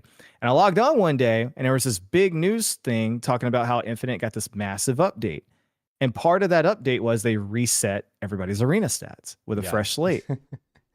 I was When the game one, I first was came like, out, I did the same thing. I yeah, I ranked was up one and rank away. they Yeah, I was reset it. literally one rank away from the Onyx division, and they reset. I was so pissed, and I was like, I'm not playing ranked anymore, and Yeah, I haven't no, I haven't screw played that. ranked since. So, but yeah, man, I appreciate you having me on, dude. Yeah, for anybody watching, I mean, I do tech content, ErockOnTech, so check it out. Mhm. I'm a nobody on X. If you're on X, if you want to come follow me there, I'd appreciate that. But yeah, everything is ErockOnTech, so YouTube, Instagram, X. Yeah, no, man, it was a pleasure getting to talk to you. It's very interesting hearing your viewpoints on some things. And For sure. I'm still relatively new-ish to your channel. Like I've seen videos from the past, and you know how it is, like you cycle in and out, you know. Well, yeah. But It's yeah, it's but I mean, good you're to hear cool. that other YouTubers are actually watching my channel. I don't really know that until you told me. Like Yeah. they've never really Yeah, well, commented. So it's I mean, like I don't, yeah, I mean, because even before I got to know Danny and Taekwondo, I never commented on their stuff either. yeah, But it's like, because I'm not a big commenter. Like I spend so much time responding to my own comments that it's like when I watch other people's content, I'm just watching, you know, and then I chill and I leave. But when I get to know somebody, I'm like, I want to make sure I give you maximum support. So like if I see the video, then I do all the things that allows me to do, like, comment, you know, hype. Now you can hype, but I think only on mobile. So like a lot of times I'll log back in and pull it up a second time just to hype it. Or it just depends. But yeah, so but no, man, I mean, I'm just a lover of tech as well. So it's like, you know, if it's a topic that I'm interested in, then I'll click on it. And I mean, I definitely remember watching your portable PC video. I thought that was just a very interesting concept, and I thought it deserved to do better than it did. And I really enjoyed the value proposition video you did when you went back and forth with Hardware Unbox. And I was like, yeah, I mean, this guy's right. He's got a point, you know. But yeah, I mean, those guys now, man, they're all, no matter what you say about them, they're all just too big to fail. You I think mean, so? I don't. I mean, Well, I say that one I say last that loosely, but one last thing. yeah. We talked about like a lot of these hardware tech guys, they're old. Yeah, I'm 26 years old. I think you said you were 36. Yeah. How old are they? Like Jay is got to be late 50s, right? Or early 50s. I think Jay's like 48, 49. He looks older than he is. But I also know Jay has had like a really bad bout of health issues. So like, yeah, I've heard that. even though Hardware and Box has yeah, got to be late 40s too, right? yeah, totally got to be late 40s. And then I feel like, you know, GN's like early 40s, but I feel like the last couple of years, like the gray has really started to show in his hair. So yeah, so I mean, I'm not judging. I don't even have hair, Yeah, but no, I mean, they could I'm be just doing saying, this until they're 60, but I don't know how much people are going to want to watch 60-year-old talk about hardware. talk about tech. Yeah, Talk about tech. you know yeah. what I mean? Like I thought generation about will want to watch new, young, hip people like us. yeah. I guess. Yeah. So, I mean, I don't know, man. I mean, all I know is like I'm not giving up right now. I'm gonna keep on keeping on, because I mean, like, you know, listening to you talk about some things, it did give me a fresh perspective on some stuff, and you Yeah. never really know how people are feeling. Because the problem, like I talk with Danny Z and Taekwondo all the time.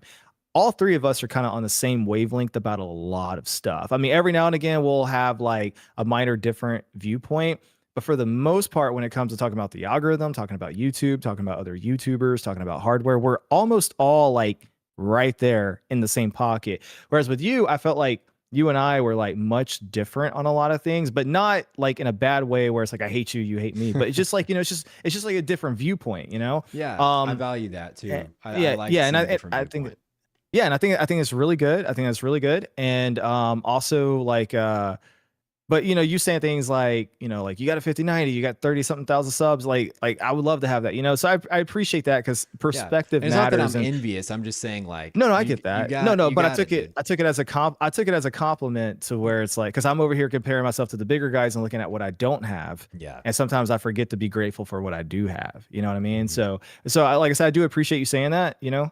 Thanks a lot on that. The last thing I want to say is I know we talked a lot tonight about like Vex and other YouTubers and stuff. Um, I'm not scared of anybody. I'll hash it out with whoever I need to hash it out with. But I do want to make it known, like I don't really have a problem with him as a person. Like I just like Yeah. I don't like go to bed at night hating him or anything. It is nothing like that. It's just like when I say things like that or it gets brought up, normally I would have never brought it up. But I only agreed to talk about it tonight because of the thumbnail issue and him commenting on the channel and then the people that came after me after he left the comment. So then he came back and edited the comment and was like, "Hey, my bad. I didn't mean for people to come to your channel and start crap with you." So that's the only reason why I'm clarifying it. But I mean, dude, you know, he found a way to do the system. I didn't. He, you know, I can't complain. You know, he's killing it. I just hope I can get there too one day, and I'll just leave it at that. You know, so Yeah, for sure. I think some people are saying they like, would you rather say I hate you as a person, but I love your content, or I don't like your content and I like you as a person, you know? But yeah. I think it's fine. Yeah. I mean, the thing is, I don't even know him as a person, so I can't. I mean, like, I can't really weigh in on that. You know what I'm saying? Yeah. Like, I've No, never what had a I'm saying is conversation. like Yeah, when I heard him like just be real on the podcast and stuff, I yeah, like that. And that's what he originally was on his channel, but I don't like his modern channel now. And it's just because I'm yeah, not like brain rot. I don't like brain rot yeah, content. yeah. It's just I I don't. like I mean, I long don't. I mean, form, like yeah. slow I don't. paced. Yeah, I think the thing that trips me up is the brain rot thing, because I do agree with you. That's pretty much what it is. It's just like I don't consume that content, so that's probably why I'm not into it. Yeah. But also, it makes it hard for me to identify what it is. For me, I look at it like, and I don't mean this in any disrespectful way. I'm just being honest. It's like I've watched his videos to the end, and I've found myself asking, okay, wait, what was the video about, and what did I learn here? Yeah. And the answer is, it's like I found myself so many times during the video just watching and consuming, but my brain is Your brain wasn't actively working. thinking it's thinking about other things that are Yeah. not the subject matter of the video. And I'm like, did I get an answer to this? Did I not get an answer to this? And I found and after that happened a couple of times, especially early on when he first started really gaining momentum, I was like, I just can't. I just can't. It's not for me. And but I don't know. I mean, I'll eventually. I like to think I'll eventually figure out my thing and figure out what works for my channel. But like in the long term, like on a larger scale. And I do think consistency is a big thing. And I mean that I do know consistency has hurt me. Because like before my brother passed, like I had 3 videos in a row that did really well. Like the Yeah. first one was that big 9070 XT video, and then Yep. the 2 following that did well. And then my last live stream, I had over 50 people watching, which for me was huge. So donations and everything. And then I basically took 2 months off because my brother passed.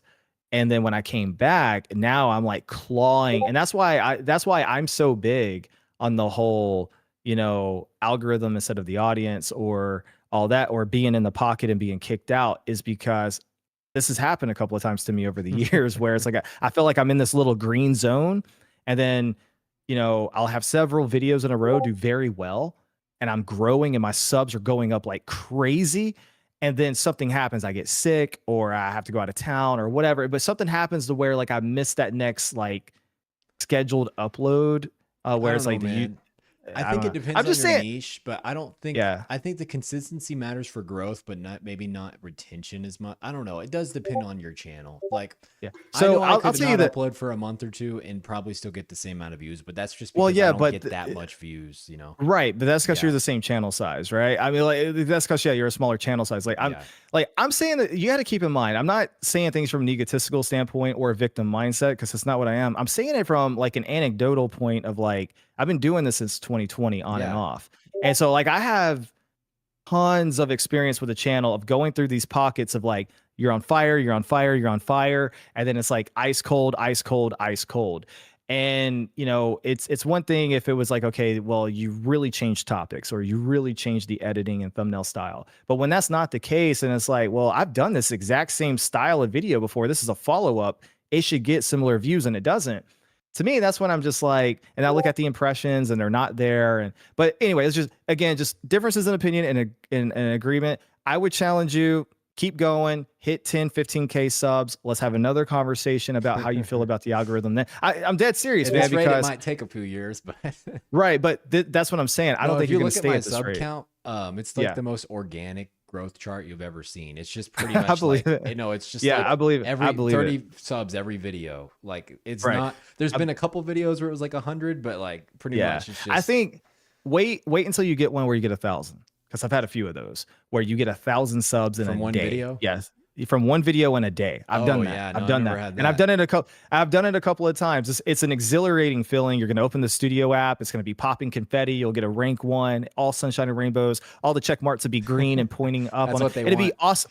And then it'd be awesome. Bomb your next video then. Yeah, but I'm not even going to go that far and say they're going to bomb the next video. But what I'm going to say is, it gives you a false sense of security and hope because you're like, man, I just got 1,000 new watchers, viewers, subs, whatever. Yeah. You're thinking, okay, even if I don't get 100% of those on my next video, I should at least get 50%, which means I should get 500 new views, right? And then you upload it and you don't get 500 new views. You start thinking, what's going on here? But again, like I said, dude, I've been through the pockets. I encourage you, just keep going. Once you have more experience with the system, like and actually experiencing what a pocket looks and feels like, I think you might come around to it, but we'll find out when you hit 15K. If I hit 15K. Yeah, you'll hit. If you, the one thing I'll say about YouTube is if you keep uploading, you'll eventually get there. It's not, it's really not more complicated than that. I wish it was, but it's kind of not. Now that doesn't mean you're going to get a lot of views and make a lot of money. Those are two different things. But if you just upload enough over time, you'll eventually just hit enough random people in the algorithm where you can pick up people. And I don't mean any disrespect, but I think Frog Boy is the perfect example of that statement. I'm just being honest. It's a perfect example. You can make jokes. Me and him are real chill, so we joke with each other. But there's two things I wanted to say.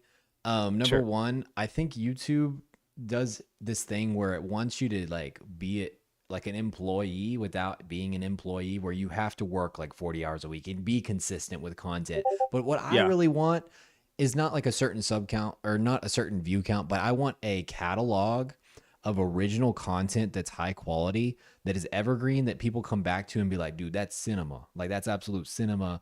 Of PC hardware, like B-roll shots. And then also just like these original thoughts that you don't hear anywhere else on YouTube. And like you go back and you read that comment section like a Reddit thread where people come back and like, oh, what did people say at this time period? That's kind of what I want. It's a repository of like my own kind of branding, Silicon Steak, and it's all these videos that are original in their ideas and like in their thoughts and comments. And that's kind of what I want, where it's like a streaming service has their content vault, right? I get it. They have their Disney movies or whatever. Yeah. Silicon Steak has its hardware tech videos. You're literally preaching to the choir. That's what I want. Just to build that up over time.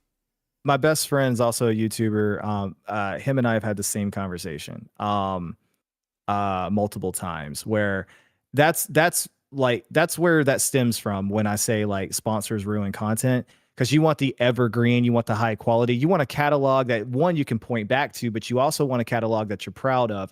And a lot of times it's hard to be proud of it when you go back to a sponsor that paid you one time, but it's baked in there forever, right? Mm-hmm. So that's what I'm talking about, because like I wanted to build a catalog of evergreen content as well and have people go back. But that's also kind of contradictory to what you said you enjoy doing with like, I just like doing talking head videos. So like, because what you described, it sounds like you want higher quality content or more production. So what I've said is like talking head high quality. So like go watch Camera Conspiracy's channel, and it's kind of like, okay, so you want like that. You want that. Yes. Camera Conspiracies, right? Well, no, I don't want to be exactly like him. I want to be my own thing, but I take a lot of inspiration I get that. No. from what he does a lot. Yeah. He's the one that does those talking videos and walking. And I think he does it really well. Dude, I love that style. And I already told you offline, I might start doing that myself. So don't get mad at me if it's I start hard. doing No, that. I don't care. I actually don't care. There's not very much original thoughts under the sun if you think about it. Like everyone. No, there's not. I do agree with you. No, I do agree with you on that. Just be ready though, because those videos are hard to make because there's all kinds of sounds around you. There's cars driving around. If people walk by you, it's kind of hard to focus and be like, here's the tech on the channel Yeah, and yeah. you lose your train of thought. But hey, it's fun, and you get to get a walk in, and you get to ramble about tech all at the same time. So that's the reason I do it, to get out of the house. No, if that's my awesome. wife's home, it's easier to film a video that way. No, I get it. I get it. No, I totally get it. And yeah, man. No, I totally get you, man. On like high, production quality content you could point back to. And I mean, I feel that way with a lot of my catalog. Like I look back and there are some videos legitimately on the channel that I'm super proud of. Yeah. And then there's some videos that performed well that I'm not really proud of. And I'm almost not proud of any tech news videos because none of that crap's relevant. And that's the problem with tech news is like you can put out a tech news. It's not evergreen. It's not evergreen. And you're going to go back when though.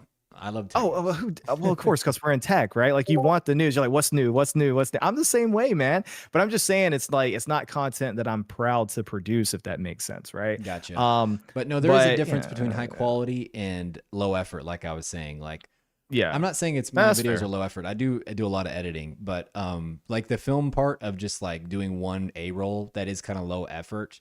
But I just like that style of it's just somebody being real and just sitting and talking to the camera. Yeah. And that's what I mean, like where it's like you can make that high quality based on the color grading you do and the animations you do within Photoshop or Premiere and all that. And that's kind of what I mean. And then like B-roll you add on top. But I get it. I get it. Absolutely. Another question I wanted to ask you before we get off, we're about to get off, guys, is this god named Tay, which he's a kind of a fan of the channel, but he also likes to talk a lot of trash. He kind of hates that I sold my 5090. He's probably still in the chat. He's saying, I wish Silicon Steak brought back his theme song. That was legendary and on point. And I don't know if you ever stayed to the end of one of my videos, my older videos, where I had like this theme song, but it was honestly super sick, but it was AI generated. But I crafted all the lyrics in that thing. I wrote the lyrics myself because I wanted it to say like what I wanted it to say, right? And I removed it from my videos because I got a lot of comments about people saying like, hey, it's AI generated. It sounds like that's messed up. I'm unsubbing or I'm not going to watch this channel anymore just because it's AI. And also for retention's sake, everyone's going to click off the video in that last 5 seconds or 10 seconds when that theme song's playing. So I removed it. And retention's better now. I think it is better. And I don't get comments like that. But then some people miss it. So do you think I should include it or not? Have you heard it before or not? I haven't heard it. But I mean, I got two quick thoughts on that. Without hearing it, first thought's going to be using your own words against you, so to speak, is like, if it's all about retention and you just said retention's better, that answers your question. You don't have to include it. Keep your retention higher. And two, if you want to offer it to your subs though, if you live stream more, just make it part of your live stream. Maybe do an intro.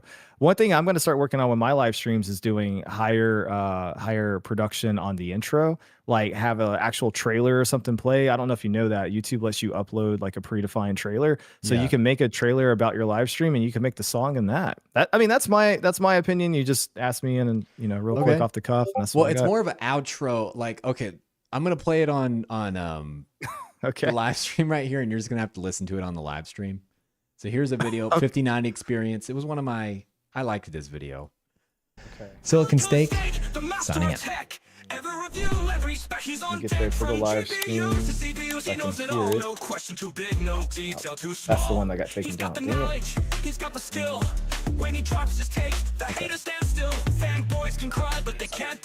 Okay.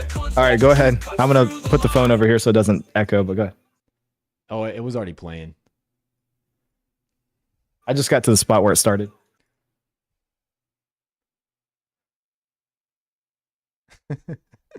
So we're about to see his thoughts on it. You might have to go back and just watch a video from it.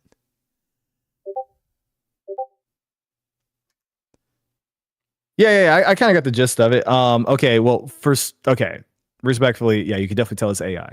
But I only know that because I only know that because I have AI that I haven't used on the channel. I thought about using it in the live stream because I had a buddy. Okay, so I'm hesitant to tell you this because, like, the Intel thing, but I'll be honest with you, it's on the channel. I got nothing to hide. No, I've seen your videos. I've seen it. Yeah. Okay, so have you seen the part I watch a lot of every tech tuber. Okay. So have you seen the one where I put the Intel box in the trash? Okay. So here's the thing about that. That was just for the channel. I obviously took it out the trash afterwards, but that was just for the video. My audience, and I had people join the Discord, flip that, turned it into a GIF that you can search for, and then they made an AI song about it called Erock said throw it in the trash. And it's like this AMD bro who's like super like anti-Intel, and With the and AMD he hat, literally like the furry hat. Or whatever. I've never seen him in person, so I don't know. Okay. But like he made like this entire song about Intel sucking. Erock said throw it in the trash. And I'm not gonna lie, it's a freaking hilarious song and very catchy. But it's AI. But after like he's actually made a few AI songs for me, and or just as a joke for the community in the Discord. And like so after this. hearing it, It's like the okay, sorry, you keep on going. oh no, but yeah, go ahead. It's cool. Let's see. No, it's just on the live stream. It's the Wojak that's AMD. I got you. Yeah, pulling it up on the live stream is a few seconds behind. But yeah, man, I had a lot of fun tonight. I appreciate you having me on, dude. Yeah, it was good. Yeah, maybe in the future we can do it again, and then we won't have as many issues. For sure. But yeah, no, I don't care. Like it's for me, it's not AMD versus Intel. It's just the unfair treatment and like why one company doing one thing is good and the same thing from another company's bad. I hate to say it. I think it's always going to be that way, and I think it's going to flip and flop. Because I mean, no, but like I said, like I just buy the best price to performance when it comes to CPUs, because CPUs don't have features, right? They don't have features, but graphics cards, it really, really, really matters. It does. And the compatibility it does. So like, I think it's worth paying a few extra bucks for the better brand with the graphics card to a point. Right now, if I was to buy right now, I'm not lying. I'd probably buy 9070 XT or 5070. 5070s are not that bad in price, but 9070 XT is a good deal right now comparatively. But for the most part, no, the CPUs just doesn't make sense. Like, why would I pay for like an 8-core that's slower than a 24-core for the same price? Like it just that's I do have like my big thing with CPUs right now is like I'm not overly happy with almost any of them, and like I'm using AMD but I'm not fully happy with it. Like I don't like on the 9950X3D, like I that's what I have. I'm not happy that it's like it's like half and half, right? It's like half the cores don't have X3D, the other half do. So then you have to deal with core parking, and if that doesn't work right, then you're losing performance in a specific app. So now you got to go. That's the nature of their architecture. I just don't like the Zen architecture. It's just never made for gaming. It was made to scale up for data center, and then they took that and shrunk it for gaming. And it's never been made for gaming. That's why I didn't buy it. That's after I learned that. That's why I didn't buy it for my own personal system. But most of the systems I sold when I flipped were AMD. Yeah, it's only a problem on like in my experience, like it's only a problem on AMD once you go above 8 cores. And that's the thing that bothers me, is because like if you want more than 8 cores, you have to deal with the core parking issues. And I've made multiple videos on core parking. Because like at a 9800 is a problem when you only have 8 cores, and that's why the X3D CPUs are so potent. Well, that's what I'm saying. Like you'd be amazed how fast a Zen 5 would be if it was monolithic. Let me just tell you. I mean, I believe you. I'm just saying, like, no, like the point that I'm making is like if I want more than 8 cores without any BS on AMD, I can't get it. Yeah. Whereas like if I just have if I'm okay with just 8 cores and 16 threads, and I can get a 9800X3D or 7700X, whatever, and have the 8 cores and 16 threads, and I don't have to worry about core parking.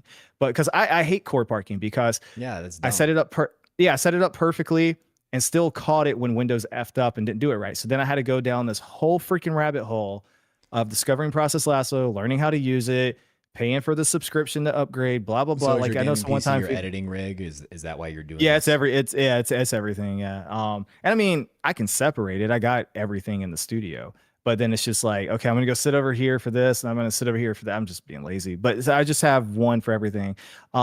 And I will say, I mean, when I popped in the 9950X3D, it is noticeably faster in editing on the timeline than like a 9800X3D. I do see the difference. The extra cores there do help. But it's just not.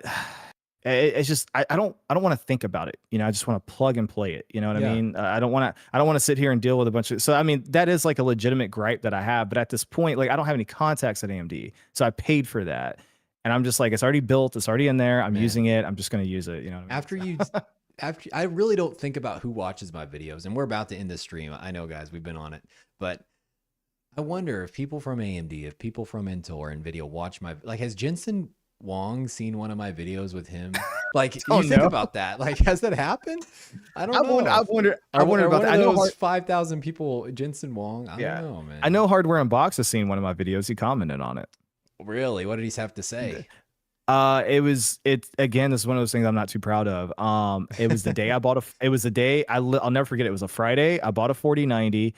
I published the video. I went to Micro Center, picked up my 4090, came back home, saw I had a comment from a Hardware Unbox, and it was just talking about it was a GPU, and basically I didn't have it. Almost nobody had it. And I was basically just doing like the news version of it from videocars.com with some benchmarks from Hardware Unbox. And I just said, these are Hardware Unbox numbers. Thank you, Hardware Unbox. And that's all I said. It was just simple, cool, casual. And he literally saw the video, made a comment on it, and said, "You're welcome, Erock." And that's all he wrote. Okay. But again, it's not a video I'm proud of, because like I didn't actually buy any hardware and test it and review it. Like I was just trying to, it was one of those, it was back when I was just trying to stay in the news cycle and like get a quick video out on the topic that's hot, get some views, build the channel. But it's not evergreen content, and it's not something he's not even going to remember it. Like if you, I guarantee if somebody asked him today, "Hey, do you know ErockOnTech?" He'd be like, "I have no idea who you're talking about." Even though he commented on I guarantee that's what he would say. But I do technically have a comment. Face, though, if they showed him your face, especially with your signature red shirt and everything. Yeah, signature red shirt. Yeah. I don't know how that became a thing. It just became a thing, and I stuck with it. You seem like one of those guys where it's like, this is the shirt I got a lot of views in. I have to wear it again to get more views or whatever. That's funny, because you're right. You wear the socks for the football game or whatever. Yeah. It is See, like it is like opposite of that. Like I'm like, nothing. These things don't correlate. That doesn't matter. Yeah. Well, I mean, they don't know, but it's like, no, they could. When I was trying to, I'm not saying they don't, or they could. Well, maybe. I mean, there is a science behind like the color on a person, right? Like I forget what I forget the name, and like I think red is like my color. Because like I've seen myself in color. Yeah, I mean, it looks good on you. I don't know why that is, because we both got blue eyes. So like I can wear blue. I just don't think it makes me pop like red does. I don't know. But anyway, who knows, man? And I could be completely wrong. I could go talk to somebody who specializes in like the science of color, and they're like, "Dude, red's not your color. What do you think?" I should do that, actually. But anyway, man. All right, dude. I'll let you go. It's like midnight here where I'm at. It's late. It's past midnight. Yeah, it's 11:30 here. So I had a lot of fun, dude. Thank you for having me. Chat. Thanks for hanging out. And sorry about the quality issues. It did look like it cleaned up a little bit, but I think the audio was fine. And let's plan to do this sometime in the future. And next time Danny and Taekwondo and I get together, I'll especially with you being stateside, it'd be a lot easier. Yeah. I'll try to get you in there if you're interested. All right. Well, and considering that we didn't really answer that much of the live comments, we could do a video of this and then do it on both of our channels. You know what I mean? Okay. Sure. Like the collab thing. But we'll just have to wait and see what's the best plan forward for that. But yeah, I'm definitely interested. I've been talking to Danny, or asking him, for a long time. I haven't really ever had a conversation with Danny, to make that clear. I just asked him on X if I could talk to him. But yeah, thank you guys for joining this stream. Thank you to ErockOnTech. Amazing. Yeah, no problem.